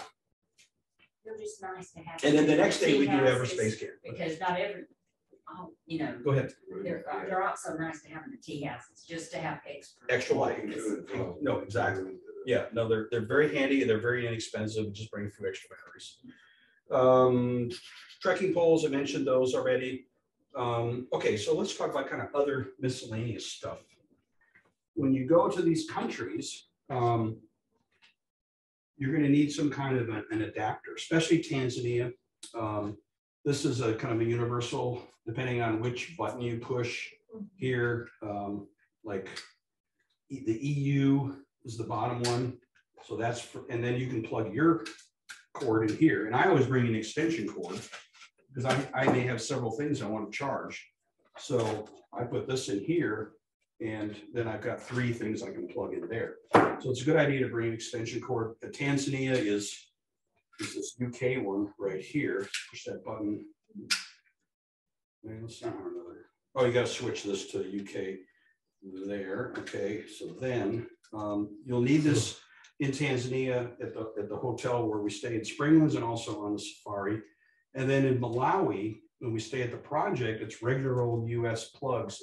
But then once you're anywhere else in the country, like on the safari in Malawi, for those that are just doing Malawi. So and there's nobody here that's just doing Malawi, but you'll need the universal adapter thing. So anyway, you definitely want to bring this. Same thing with Everest. Now in Everest, the first 2 or 3 days, you know, you'll be able to charge up using this or this because there'll be a plug right in your room. But as you get up higher, you have to buy electricity, and because they have solar and they sell it to you. And so if you want to, you just give them your phone, or you know, make sure you bring some battery packs with you on the trip and have them fully charged before you leave. And if you're lucky, you won't have to buy any electricity. But if you do, you can get one of these, pay $5, and they'll charge it up for you, and then you can charge your devices. Anyway, I would definitely have that, and make sure you have the right plugs to hook into that to charge your iPhone or whatever it is you have. Let's see what's on the other list right here. So I mentioned sunglasses. I've mentioned sunscreen. Make sure you bring some lip balm. I mean, it's dry and lip balm that has sunscreen in it, right? You can get most lip balms now have sunscreen. Bring some cash, extra cash and credit card. Like for Kili, when we come down, if the timing is right, we'll literally come off the mountain, we'll check out with the ranger, and then we'll go to this really nice souvenir shop that we can also, they'll serve us our lunch there, and we'll have like a celebration. They'll do some singing and celebration, and then you can buy a lot of these synthetic polyester shirts and stuff at the souvenir shop. So I always bring a credit card and some cash in my pack. I don't know if we're going to have that opportunity. I think we're going to have that opportunity. We won't have that opportunity most days on Everest. Well, no, that's not true. On Everest Base Camp, the tea houses might have some things you want to buy. I don't know. Little villages. Did you guys? Yeah, that's true. The You villages. stop at the villages Right, and the ladies are selling the jewelry and Right. I would definitely have a credit card and cash for that trip. cash as well. for those. Yeah. Yeah, they'll take US cash. Yeah, they'll take US cash. Now, Peru, should we change over some money to the country's money? I never have. No, they'll take. On any of these trips, I never have. They will? Yeah. I wouldn't. And- I just don't know how that They'll works take though. But I don't know how they would perceive an Well, American giving them American money. there's an exchange rate. They just go by. Yeah. There's so many tourists. There's so many tourists. Actually, Mike, I'll make it easy. I've been to Peru plenty of times. Yeah. If you buy small items, they take their peso. Yeah. If you want anything they take only US dollars. They only take It's kind of weird, but Yeah, that's that how is they do weird. it. Okay. It- Only country I've ever seen do it. but that's what they Yeah, do. that's weird. So for small things, they'd rather have pesos. They don't care. Well, they don't care. But if you want to buy a large item. It has to be US. Yeah. That's really. So, but if they give you back, then you pay them and you like to buy some small stuff. One thing, You didn't pay your last, they give you back. Yeah, they'll give it back to you. It really, every time I've been there, I've just used US dollars. I've never. Yeah. But when you have to have pesos, should I exchange it with you by the bank or No, there? Just bring US Just dollars. bring US dollars. Yeah. And speaking of that, I don't know how Peru is, and Nepal doesn't seem to be an issue with it at all, but Kilimanjaro, definitely, they don't want anything before 2005 or something like that. The bills dated, right? yeah. Because apparently there's been a lot of counterfeiting of older bills of the US, so make sure. One comment Yep. too, you're talking about EBC. Mhm. Unlike in previous years, I think the plan this time, if you want to get your souvenirs, we do that and we pick them up on the way back down. Yeah. So you're not. Well, Do that But this it time. can't do This that year, we're not gonna do that. This year, so you don't wanna buy a whole lot of heavy souvenirs, because we're helicoptering all the way out. There you go. But we're staying in Luke again, Yeah. so So there's you- plenty you to buy. can buy stuff there. That's a good point. It is, Yeah. plenty to buy in Luke, if you wanted to wait, Yeah. instead of not. getting- But like, instead of getting let's anything. say you're, maybe the only trip you're going on, Hundreds, fifties, no, just 20 and below. yeah, so maybe the only trip you're going on is Everest Base Camp. I know that in the villages, you can buy things like puffy jackets and stuff like that. That for super cheap, they're knockoffs, but they're Yeah. really good. Mhm. My grandson bought like puffy pants. Oh my in gosh, he 2000. had those, he wore those things the whole He time. wore them the whole time. He was so proud of these puffy pants. So anyway. Because he got it for like $20 or something, you know? Okay, so TP is handy to have, right? They use in the toilet tents at Kilimanjaro, they'll have some, but sometimes they run out and you go in there and then you have to find somebody that has it. It's always good to have your own. Plus, if you're on the hike and you may need it, you know, always have, that'd be another thing to put in your backpack. I should have mentioned earlier is one roll of TP and maybe some Kleenex, you know. Might want to bring a small first aid kit, you know, like with moleskin and maybe some antibiotic like Neosporin if you get a little cut or something like that. But you know, I hardly ever dig into this thing ever, but I have it just in case. If you band-aids, Don't get into mine at all, but I would have a minimal amount of stuff, because if you do sense you're getting a blister, you want to get some moleskin on it right away. I mean, I've had some people that got horrible blisters coming down from Kilimanjaro the first year, 2011. And it was too late. I mean, it was too late to put the moleskin on. It was way too far gone. So she was. Melanie, you still there? Ring a bell? Yeah. Oh my God. I wasn't talking about you. That was 2011. Okay, we did talk a little bit about prescription. Hey, Mike, Yes. can I just mention moleskin was a lifesaver for me. I used it from like the second day on, and like the tape, like the athletic tape. So Yep. Yeah. Testimony. Thank you for that. I didn't prompt that at all. You talk about TP. How are pod breaks handled? I mean, is it like on the way up every 2 hours and stuff, or what? Yeah, I mean, on Kili, they always have a rest at every hour. And when you're going up Everest Base Camp, there's so many of these villages that they all have bathrooms. And so, you know, Primitive. whether it's but- yeah, they're pretty primitive. And sometimes they're just, you know, the squat thing, you know, although sometimes they have true toilets, depends on how high up the mountain you are, you know, you get more and more primitive the higher up you go. But no, there's plenty of that in Everspace Camp. And I don't know about Peru, but if Peru's anything like Kili, maybe Garrett remembers the bathroom situation and going I to cannot remember. But you don't remember? No, I cannot remember. So it must have been a bad experience if you don't remember. Hey, Yeah, maybe been too much focus. Yeah. Since we're on bathrooms and everything, I was just gonna remind, I didn't see any out, we may get to it. Yep. Go buy a 99-cent or $1.99 pair of flip flops. Oh, yeah. Yeah, To take, because you can, if there's a place that has a shower and you can get it, then you'll need to wear that, you know, that's something to just. I think the flip flops are throw them on. away after. I think the flip flops are on the nice to have table over there, so I haven't. Oh, are they? Okay. Yeah, but anyway, no, good to bring it up again. Because you don't want to go barefoot. So I mentioned, you know, hand sanitizer. I don't think I mentioned that. I mentioned the sunscreen, but I always have these two things hanging on my pack. One's hand sanitizer and one's sunscreen. But I get tan really easily, and so I found that I hardly ever use the sunscreen anymore. I just don't. But the antibacterial, you always want to think, okay, what did I last touch before I'm about ready to eat something? And you go, oh yeah, I shook that person's hand, you know, maybe they had shook somebody else's hand, and then, you know, so always clean your hands before you eat. I mentioned the first aid kit. Okay, prescription medicines. We touched on that over there when we were talking, but for Africa only, Malarone, which is anti-malarial prophylactic. You take one of those a day. I've taken about 200 people to Africa. We have not had anybody ever get malaria.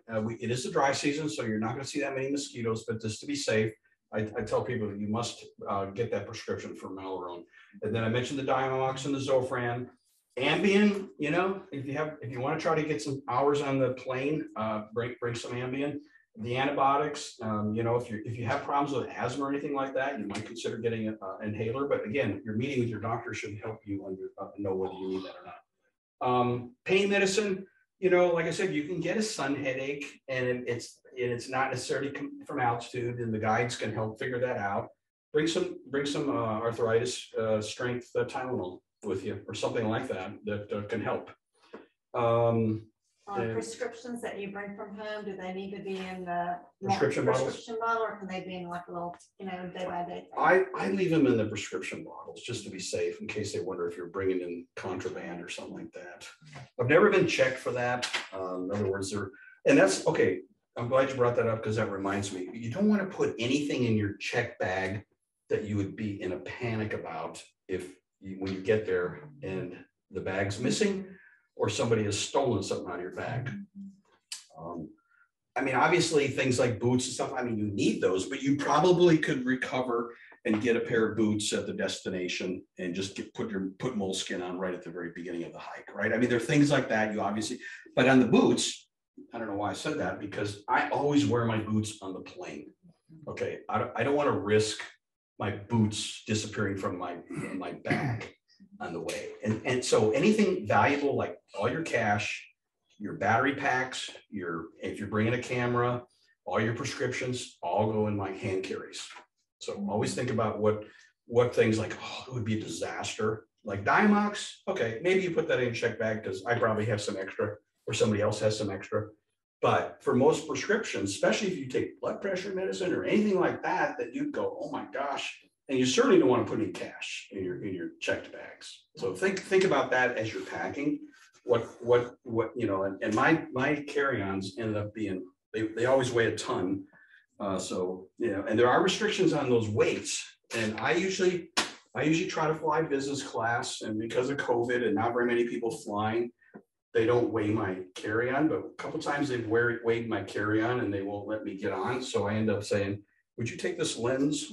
Would you take this battery pack? And I end up distributing some of my stuff to some of the other people that are flying. So anyway, beware, I might ask to carry something of mine. Okay, so we're done with need to have. And any questions? Yes. Yes. Do we bring our own towels, like those real quick dry towels? I was going to talk about that when I get to the nice to have. Now, but since you brought it up, I'm going to mention two things that would only apply to Everest Base Camp. A towel like this, because if you decide to buy a shower for $5 or whatever it is, they're not supplying any towels. And I didn't know any of this the first time I went, so I had to go in the village with one of the guides, and they took me to a store that sold towels. So I bought mine actually in Nepal. This is from Nepal. Yeah, I forgot to start the recording, Bill, wherever you are the second time. This thing, we have this kind of the junket. Yeah. Yes. What about COVID masks? Are COVID masks required or I did forget to talk about a couple things over here. Thank you very much. On the plane, at least right now, they always want you to wear masks on the plane. So thank you for bringing that up. I forgot. Also, there's a couple more things over here. Make sure your toenails are clipped really far back before you hike. Okay. And then to clean yourself up, like especially if we don't have showers, like Everest Base Camp's not as big of a deal because most of the time you have showers, but these are antibacterial, but they leave you feeling sticky. The baby wipes don't leave you feeling sticky. So, I mean, I use these to clean myself up at the end of every day on Kili. Okay. I mean, it's not required, but I would say it's required. And then, you know, on the plane, you know, you might want to have earplugs. You might want to have an eye mask if you want to try to get some sleep. There's some nasal spray in here. Those are the main things that I would say. And then, except for the eye mask, and maybe you still want to bring the earplugs with you, because sometimes the guides and the porters will be laughing and carrying on in the wee hours of the night. You want to sleep, so you can plug your ears up with that. But I have this for the plane, and then I have this in my pack for Kili, or in the duffel bag that they carry. And then I forgot about snacks. I usually bring some kind of goo, which is like 100 calories of energy, if you like that sort of thing. And then Cliff Bars are good, but there's all kinds of things. You can do trail mix. You know, there's samples of nuts and things like that you could bring. So are we eating at Everest, are we eating at the tea houses? And so we don't have to bring enough for 17 days? No. If you just want a little snack, you know, for the 8 or 9 days we're on the hike, you know, if you think you might want to have one of these, but you know, really we stop for lunch and everything. So it's go to those villages and they have there's not a whole lot of reason to bring a lot of. We bought so much and hardly use it. Yeah, you don't need a lot of snacks. I think I don't know about Peru, but you know, Peru is probably not going to be a place to buy anything. So I would say Peru and Kili is where you want to have your snacks. And then if you want to mix up trail mix and something like this, and this way, if you put it in something like this, you're not, you know, putting your hand in something, because maybe you had something on your hand that's going to get in your system. But this way you could just eat it like that. And you know, something like that would almost be enough for the entire 7 days on Kili right there. I mean, you don't really need a lot. And then if you do want an energy drink, you know, something small like this, or even, you know, if you want a lot, go with a 1 liter. But we had a guy on Aconcagua that we were at Plaza de Mulas, which is almost as high as Whitney in California. And all of a sudden he passed out on the ground. And we figured out that all he was drinking was energy drink the whole time. And he built up so much salts and he wasn't peeing.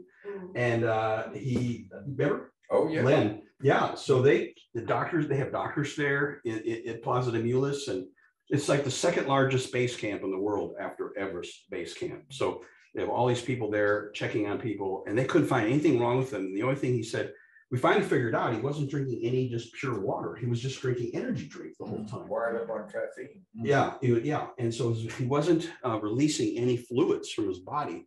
And so anyway, that's why you want to drink almost all pure water on the trip.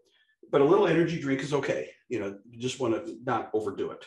So sorry about that. I was going to do all this other stuff, and then I forgot those 3 things in there. Getting back over here, we mentioned camp shoes. Gosh, if you want to do the booties on Kili, I'll bring these for Kilimanjaro, and I think I'm going to bring these for Machu Picchu as well. something just to get out of, out of the heavy boots, let your feet breathe a little bit. I mean, if you're going to bring a camera, there's DSLRs, digital DSLRs, or there's the point and shoots. For Kili, we go on a safari, and these with the powerful zooms can be quite good for some animal shots. I'll bring my Canon. I'll probably bring this on the hike and on all the hikes, but for the safari, I'll bring this plus a lens that looks about like this, but this is a water bottle. I mentioned Ambien for sleeping on the plane, and if you have trouble sleeping on the trail, you might even consider taking a half of one or something like that, see if it helps. Camp shoes, of course, I mentioned that. Okay, equipment. I think, does anybody know if that's doing Machu Picchu? Did Kevin say anything about a mattress? On the list? You said you could rent one. Rent a mattress? Okay. Yeah. I'll probably bring this then. On Kili, they give you a mattress. Okay. It's foam, but it's wrapped in like a plastic material, maybe like this. Okay. And it's about this thick. And it's not bad, but I like a little extra. And this thing, it takes up a lot of room, but it doesn't weigh anything. Right, so you're not adding a lot of weight; you're just taking up volume in your pack or in your suitcase. On Kili, for just they bring you a bottle, they bring you a pan of water at breakfast and at dinner for washing up, water for washing. And the only thing about it is, and they give you some soap, and so you're washing your hands, then you start rinsing them in this water. Now you have kind of soapy water that you've rinsed your hand in, and it's like it's kind of weird. But maybe it's good for germs. So anyway, a small hand towel like this, you're asking about that, is handy for Kili. It might be handy for Peru too. I don't know. I have to look at Kevin's list, but I don't think he said anything about a hand towel. Did he say anything about a hand towel? Does anybody know?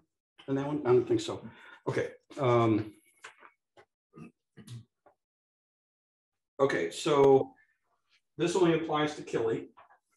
And one thing that always happens, it's always at least one person, maybe several, where your water freezes up on summit night. Now, again, I'm hoping we don't do summit night and we actually go during the day. So I decided I had this idea of the super lightweight, thin, frameless pack, right? Because that day pack, you notice, the nice thing about it is you're sweating a lot, but you're not getting any sweat on your pack because you've got this space in between here, okay? So your back is up against this, it's not up against your pack itself. So your back is breathing a lot easier with that system. But if you're going up at night and it's 0 degrees, your water that's in here is not up against your back to keep it warm. So what I started doing on summit night is after I put 3 or 4 layers on, I'll take the water bladder out of that, put it in here, and put this on, and now the water bladder is right up against my back, so it never freezes. And then along with that, I add this insulated tube. So instead of a regular tube that you see attached there now, you can get these. But even with this, and again, I'm only talking about Kilimanjaro, but some of you who are not going to Kilimanjaro this year will hopefully go with me next year. You still want to, after you've taken a drink, you still want to blow the water that's in the tube back into the bladder. And that's one way of making sure you have water when you're on that last part of the hike, right? Is keeping the bladder up against your back. And then you put your final layers over this. So your water that's in your back is against your back, and it's also insulated from the outside by the puffy jacket and your rain jacket combo. The other thing was, now I bought these for Aconcagua, but they're also handy for Kili, is maybe get one of these and on the trip. And this will also keep your water from pretty close to being free from freezing, not freezing. But it's also good to have it upside down, because if it does freeze, if it's super cold, which shouldn't be, but if it could freeze, it's going to start freezing at the top first, right? So then when you turn it over, you're still going to have water to drink. it's only going to be frozen down here because you have it upside down. So, and that could apply even if you don't get one of these. These aren't that expensive, but if you want to have that extra insulation for the Kili trip only, you might want to consider getting one of those. Okay, I think I've got just about everything covered except this. This is, I mean, I would almost put this as a need to have fanny pack. You can put your cell phone in here. You can put maybe a Cliff Bar in here. You know, maybe you put your energy drink in here if it's a small enough container. Lip balm. I mean, this thing can be a lifesaver in terms of, you know, you don't have to stop and open up your pack, and you've got it right here. Super convenient. Pull out your phone, get a video of somebody. Okay. For me, it's a need to have, but I'm not, you know, some people think it's not very stylish to have a fanny pack anymore, so I don't want to force it.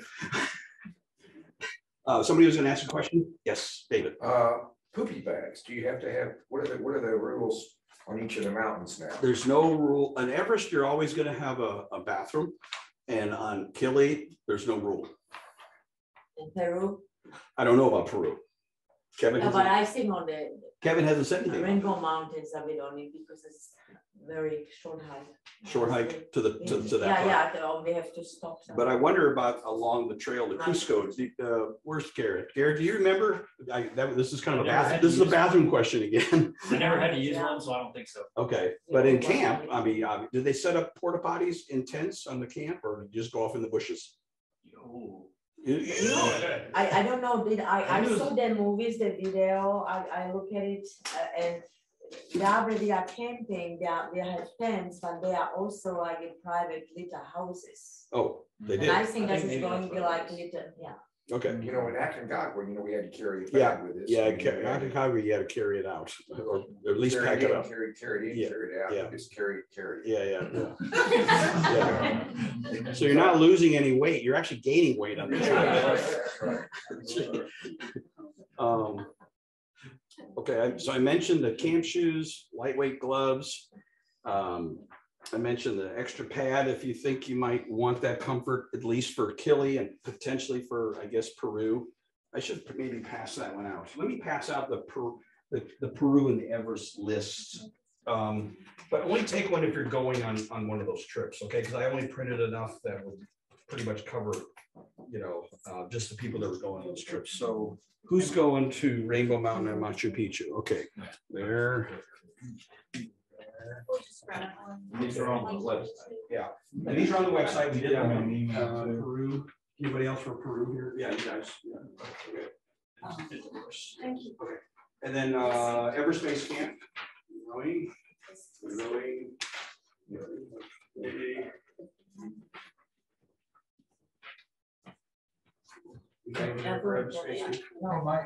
Something just since there are 3 different destinations, 3 parts of the world. Yes. I was going to mention, you know, there's a low temperature, there's an average temperature, and that temperature changes with wind. So you have wind chill effect. Yeah. So that's really, if you think of it from a big picture, that's what dictates what you wear. How low is the temperature?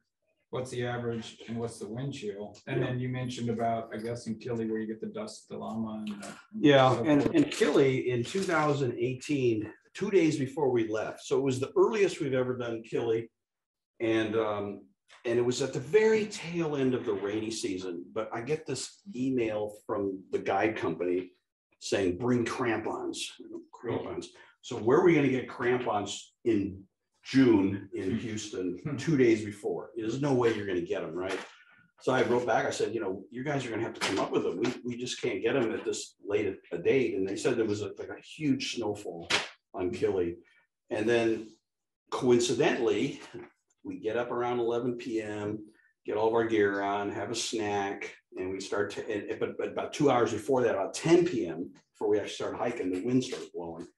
And the tents were just shaking. It was something else. And we thought, okay, well, hopefully it's just a short-lived thing and we're going to be fine. But it blew almost the whole night up, and we're on 3 feet of icy snow going up, you know, with headlamps. And I mean, it was cold, but it was more dangerous because fortunately we had the crampons, so they came up with it, but they made them. They hand-made these crampons, and they didn't fit perfectly. So every 100 feet or so, they'd fall off, and the poor guides, and because you felt like the Michelin Man with all your gear on, right? And you couldn't really bend down, so you'd have to hold your foot out, and they'd have to put the crampons for you. And we get finally, up to the summit, and I think the wind finally stopped, but it was probably 60 miles an hour. And that's why you want to have all the face stuff, all the gaiters, the ski hat, all the layers on that you possibly can muster. So you got to be prepared. I think the layers is the key thing. Just think about multiple layers, your thinnest layers followed by your, long underwear, maybe a heavy base layer like this, or fleece, one of the two. I don't think you do both. And then, then that final wind, the puffy jacket, and then the final windbreaker. I mean, that's ultimately what you need to be safe, because you just don't know, right? Yeah, sure. The one place you don't want to cut corners on is go with smart wool. That's why they're over here on the required table. I really would go with some kind of wool socks. I mean, Smart Wool is a good brand. I'm talking about, the pant and the shirt now. Oh, okay. Those are. So they make Smart Wool pants and shirt, or are you talking about underwear? No, underwear. Underwear. Oh, okay. Yeah. Okay. This is the underlay. Okay, I'll have to look into that. I was not aware of that. I mentioned the insulated drinking tube. Okay, this should have been on this table. Well, either way, let's talk about one more thing on this table. I did put the pillow on here. This would be for Kili and probably Peru, but not Everest Base Camp. Okay, some kind of pillow, and this can be squished down. I mean, it doesn't weigh anything. Again, it's something that takes up space in your suitcase. I mean, I ended up bringing 2 suitcases for Kili, and for Everest, I took 1 suitcase and this duffel, this heavy duty duffel, as opposed to these thin ones that I showed you here. And the porters will take that right there, and they take a lot of, they take more weight in Nepal than any other place I've been.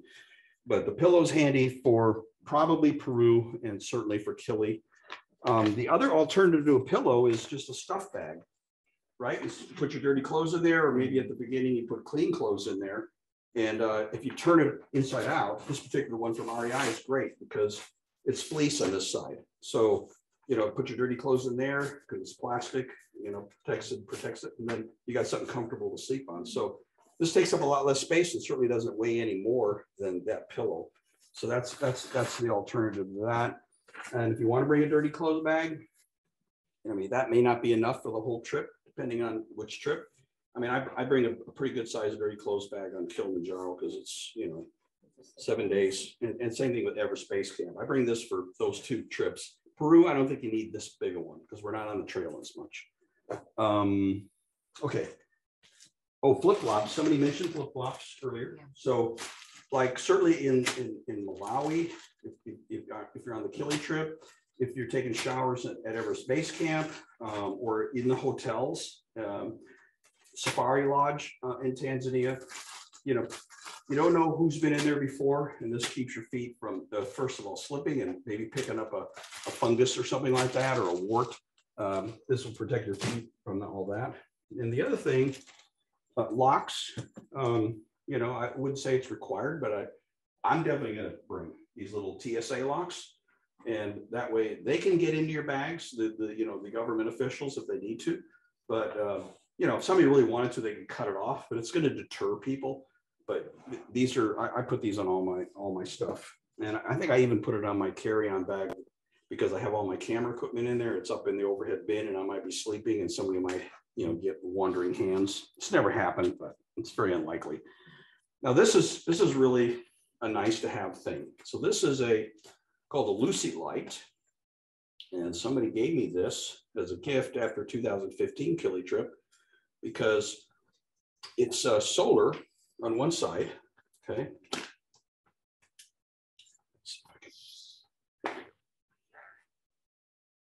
It's a lantern. Trying to pop this thing out. Trying to figure out why it won't come out. I don't want to break it. No, maybe it is all the way out. It doesn't look well. Okay. There we go. Now it is. And then you can. not think I'm bringing, I don't think I'll bring that. You're not very conventional. Well, yeah, I'm not, but I don't know why it seems to be, I haven't pulled it out for a long time, but what's really nice about it, and you can hang it in the tent and you've charged it up all day, right? And then you can, assuming there's a little small, oh, there it is. and it's so much better than a headlamp, because a headlamp is just right there. That's all you see is there. With this thing, you can see everything in your tent.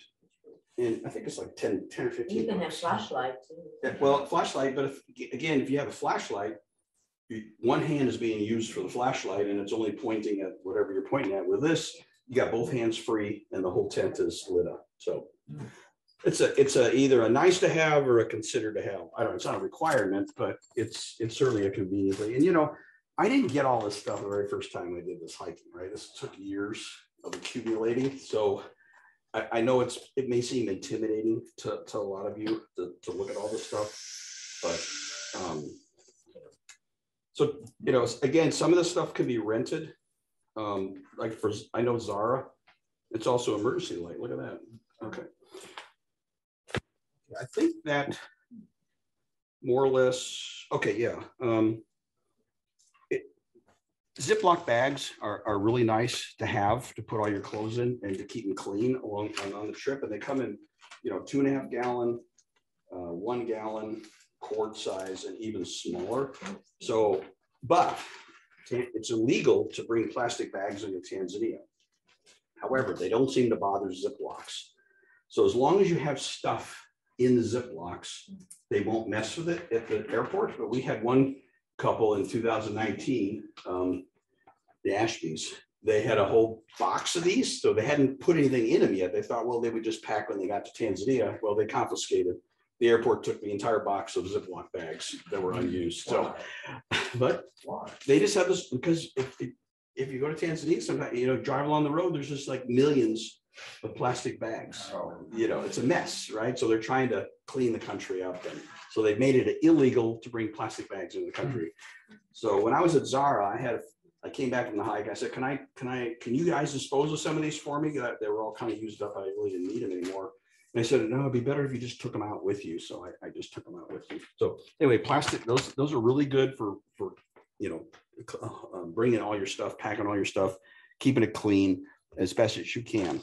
I'm trying to think what else. Look at those.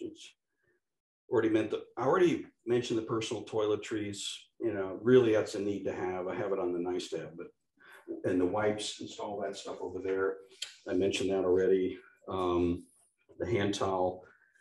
I mentioned the energy drink, the energy bars, cell phone. I mean, that's probably a need to have, right? You're not going to get signal. Everest, you can buy Wi-Fi along the route, but the last 2 or 3 days this last year was it wasn't working. So don't count on the cell phone, the Wi-Fi to work on that trip. There's no signal at all on Kili to speak of.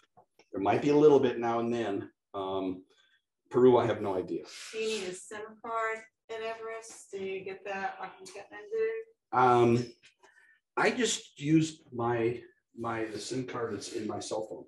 I didn't get a different one. I just bought Wi-Fi from them, and that worked. You can call your phone company. Kathy did. Maybe you could ask them, you know. And they'll just say you can have international in this country for this many days for this many dollars. And it's done. I have Verizon, and I read that the SIM card would not work. Okay, that may be, I understand.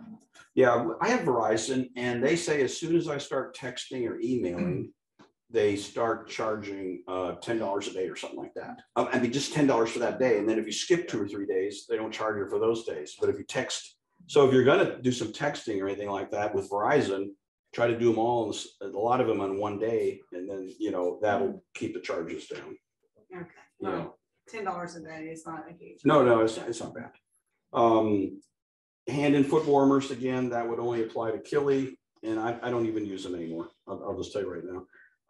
Your vitamins, you know, if you normally take vitamins, you know, don't stop taking them for these trips, and any kind of over-the-counter medicines, you know, Aleve, and I already mentioned, you know, Tylenol and stuff like that.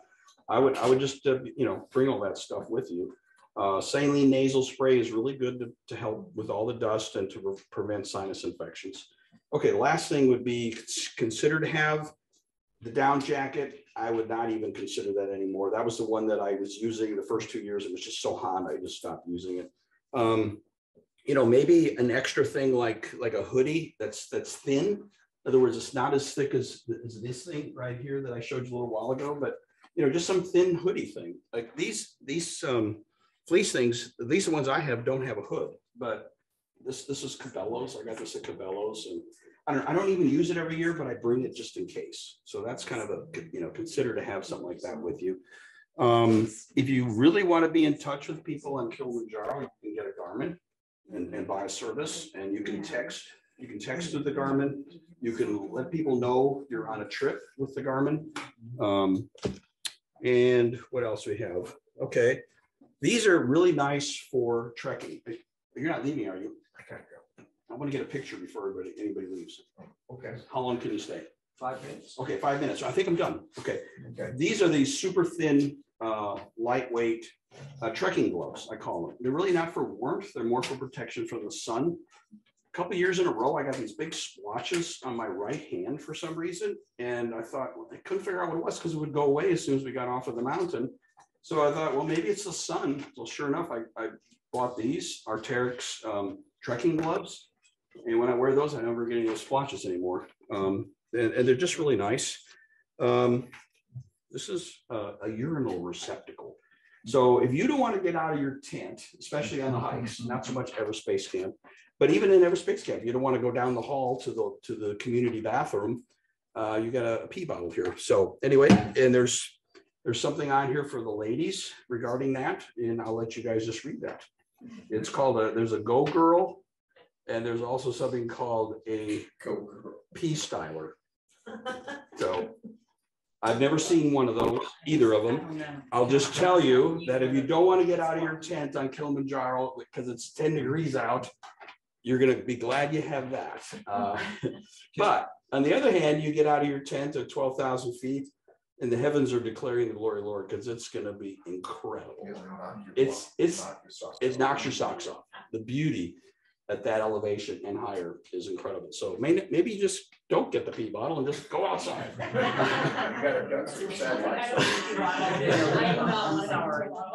Insect repellent. I know it's on the list for the Machu Picchu. You definitely don't need it for Nepal.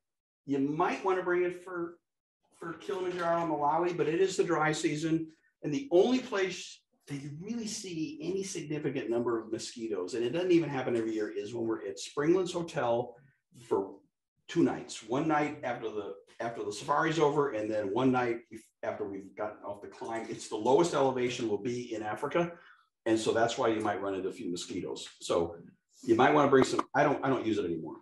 Paper towels, I don't use those anymore. Notebook, pen, journal. Speaking of journals, 2 things on Kili. This is a devotional that Jason Shepard wrote for us when he went in 2018. So we'll be going through the life of Abraham on the Kilimanjaro trip right here. So for those of you doing Kili, it's fantastic and highly recommend. And it starts from the day you leave at the airport and the day you return. So it covers the whole trip. So and there's plenty of space in here to write. So this could be your journal.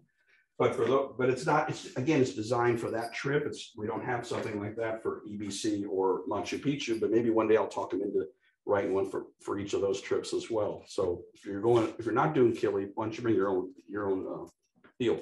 And also for Africa, when we go to the villages, we share these 5 stories. Jesus calms a storm. So let me get a picture, because you have to go, right? And then let me ask Jennifer if she'll do it on her camera of the whole thing, and then I'll let you go. Be careful. Good seeing you. Soon. One thing that my wife and I use is packing cubes. Jennifer's bringing her camera. Good to see you. You can divide up your stuff. You're looking good. Okay. We're gonna get a picture. Come hang out here. Jennifer's camera's coming.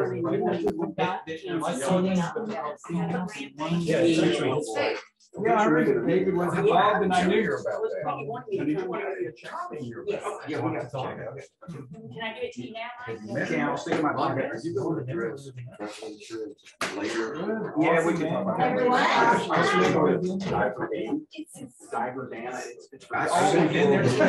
You knew Kathy was getting involved.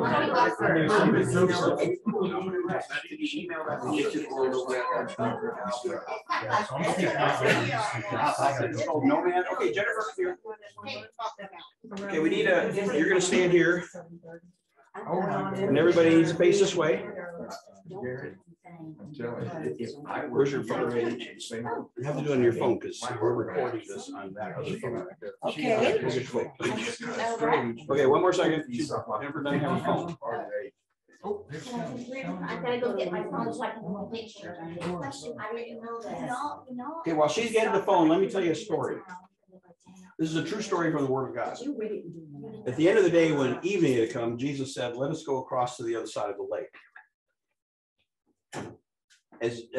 As Jesus got into the boat, there were other boats that came with him, and a furious storm rose up, and the wind and the waves were so strong that the boat was about to turn over. And Jesus was asleep in the back of the boat on a cushion, and his disciples woke him up. "Master, don't you care if we drown?" And Jesus got up and he rebuked the wind and said to the waves, "Quiet, be still." And the wind died down and became completely calm. And Jesus then said to his disciples, "Why are you so afraid? Where's your faith?" And his disciples were terrified and said, "Who is this man that even the wind and the waves obey him?" And that's a true story from the Word of God. I tell you that story because I shared that on Kilimanjaro when I was by myself with the guides, and it led to 4 of them, at least, accepting Christ. And then I got to baptize them the next day after we got off the mountain.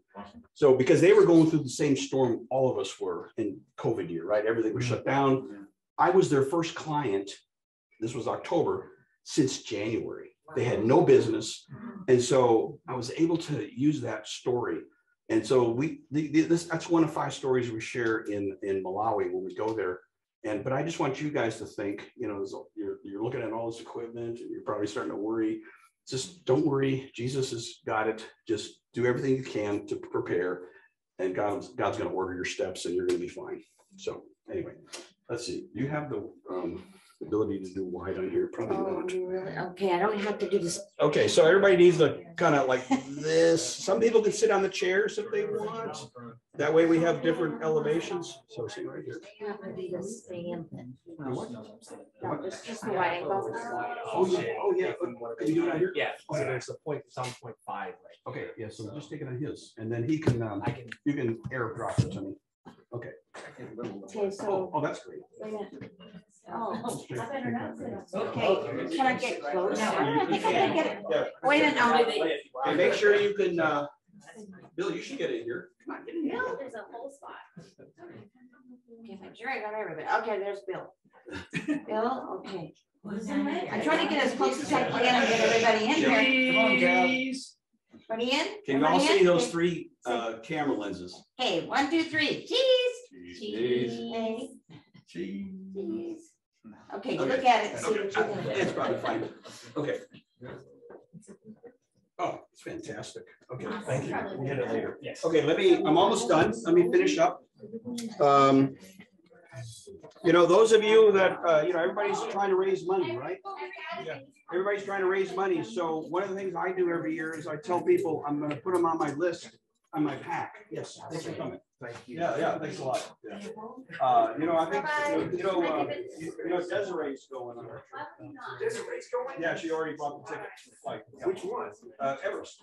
Yes. Yeah. So anyway, I put I'll put my goal thermometer on there on one side. This is different years, but then here's a list of all my donors.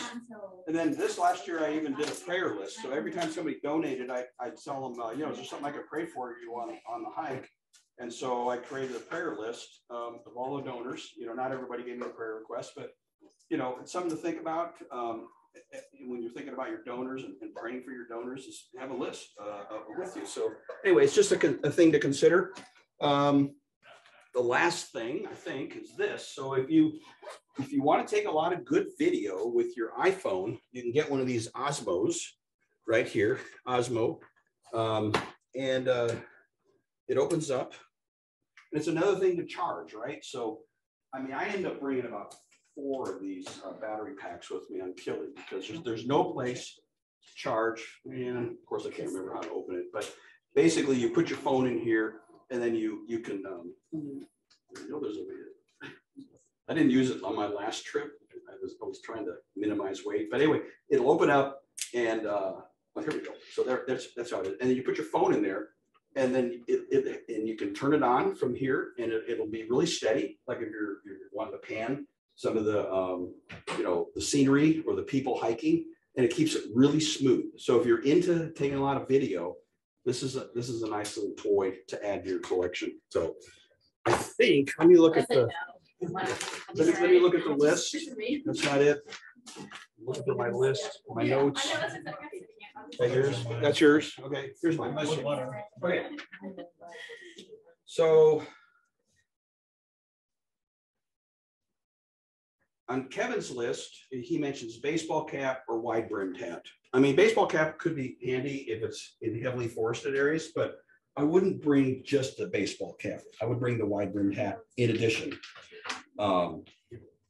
Again, not a down jacket. I think he says down jacket on the list. I think the puffy jacket plus the rain would be a good substitute for the down jacket on that list for Rainbow Mountain. Now he says shirt and pants for camp. I don't know. I mean, he may like to do that. I'll just wear the same shirt and pants, when I get to camp, right? And then I change and I clean up, and then I change into long underwear before I get my sleeping bag. So that's just me. Insect repellent, like I mentioned, not needed for probably not needed for Africa, or definitely not needed for Nepal. He mentions binoculars as an option, but I probably will not bring binoculars. So I just want to minimize the weight. We only have a 15-pound weight limit for Peru, which is really low compared to Nepal, and it's also very low compared to Kilimanjaro. I mean, so I'm starting to think, well, I don't think I want to add the binoculars because that's a half a pound probably, Is that in our carry-on? I think he's talking about going up the mountain. No, I think all the equipment. I think he's talking about going up the mountain that they throw in binoculars, but it's just optional. But again, I don't think I will. The plane, I think it's lower too. Yeah, that could be. Oh, for Cusco, that's right. So I may bring. I mean, an alternative to that is wherever I had that little point and shoot camera, right, with the big zoom on it. It's just a very small, lightweight camera. This thing right here. So that would be almost like a substitute for binoculars if you wanted to see something up close, right? The camera. The EDC list, I mentioned sleeping bag not needed, down booties are nice, and the bath towel if you want to take a shower. Let's talk about, okay, if you haven't given me a waiver and you can give me today, that would be great.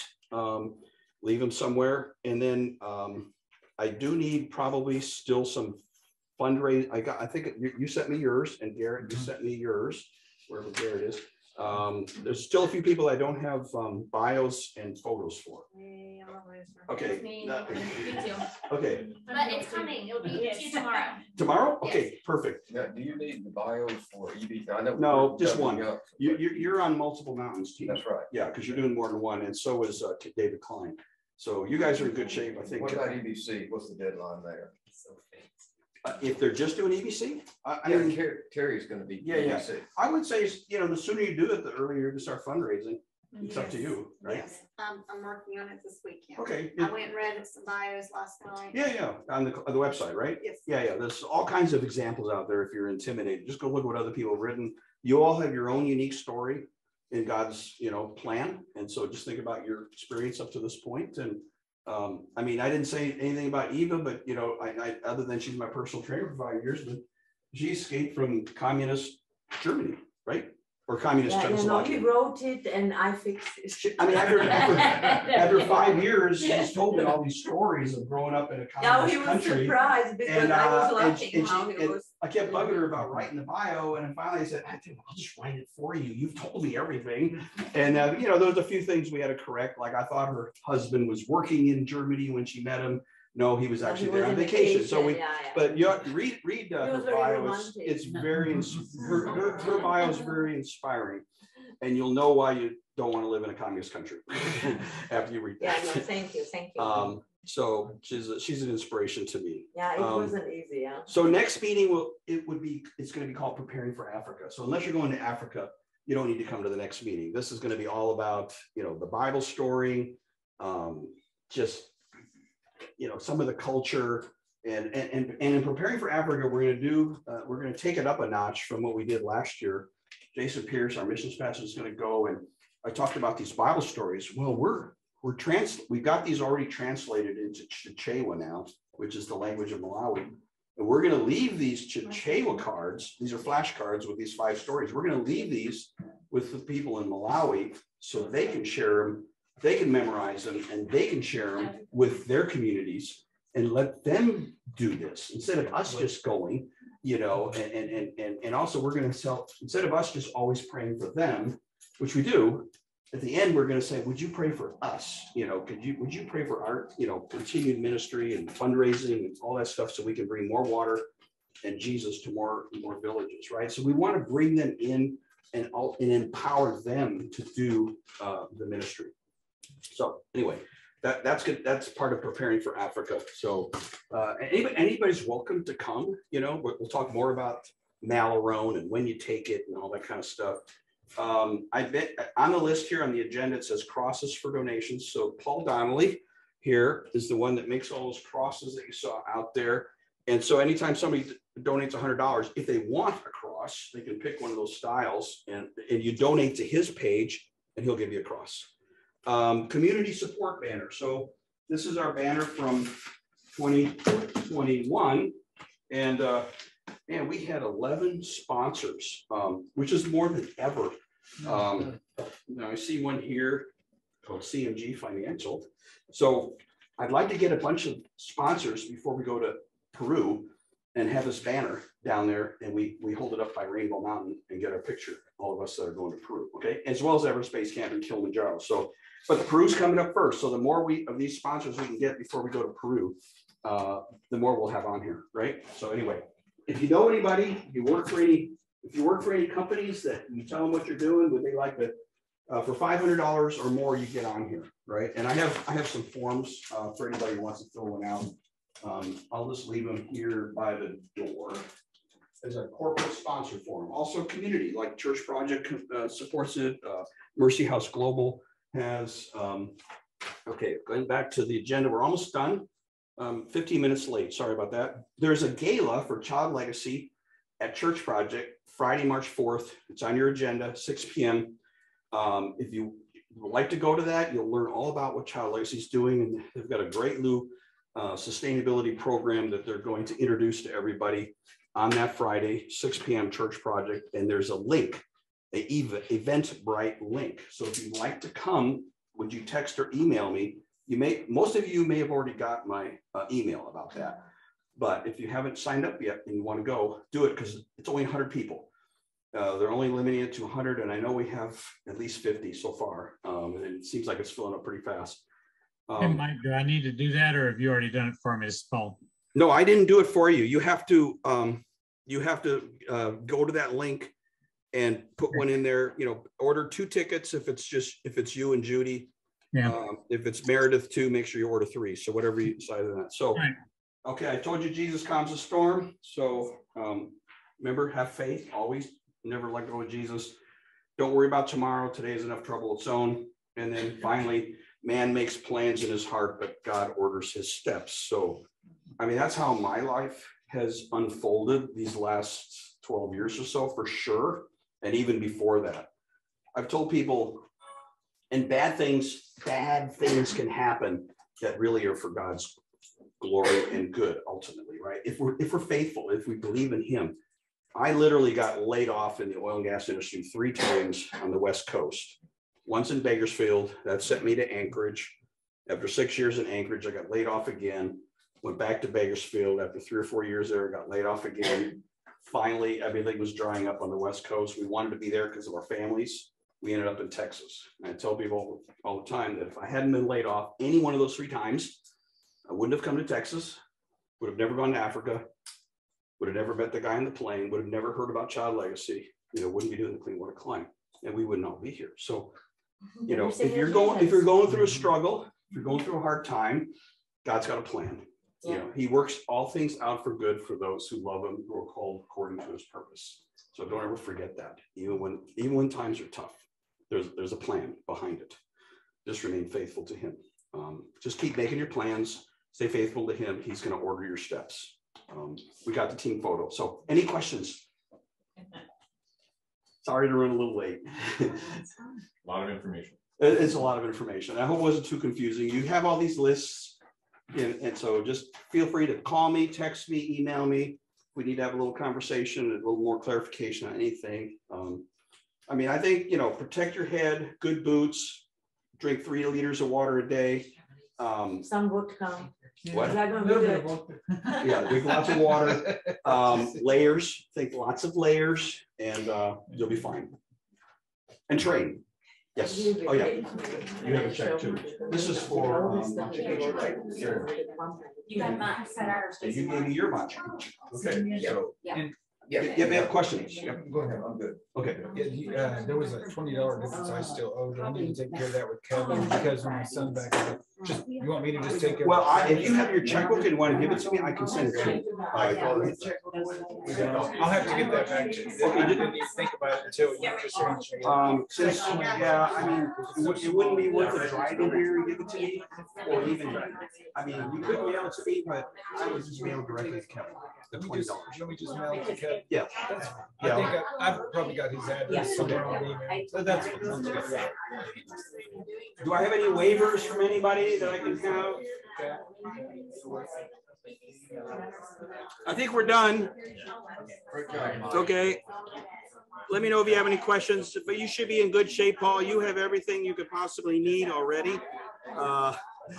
Other than maybe the towel and the booties if you want for Everest Base Camp. Yeah, I made a few notes, Mike. I'm good. And okay. Okay. And I'll log on to Eventbrite. Okay. Thanks a lot. And sorry for a couple of missteps here on the recording, but I'm gonna have to record the very beginning over. I forgot to hit record on that, and then I'll have to splice these last 2 pieces together. That's fine. I'm good. Okay. All right. See ya. Bye.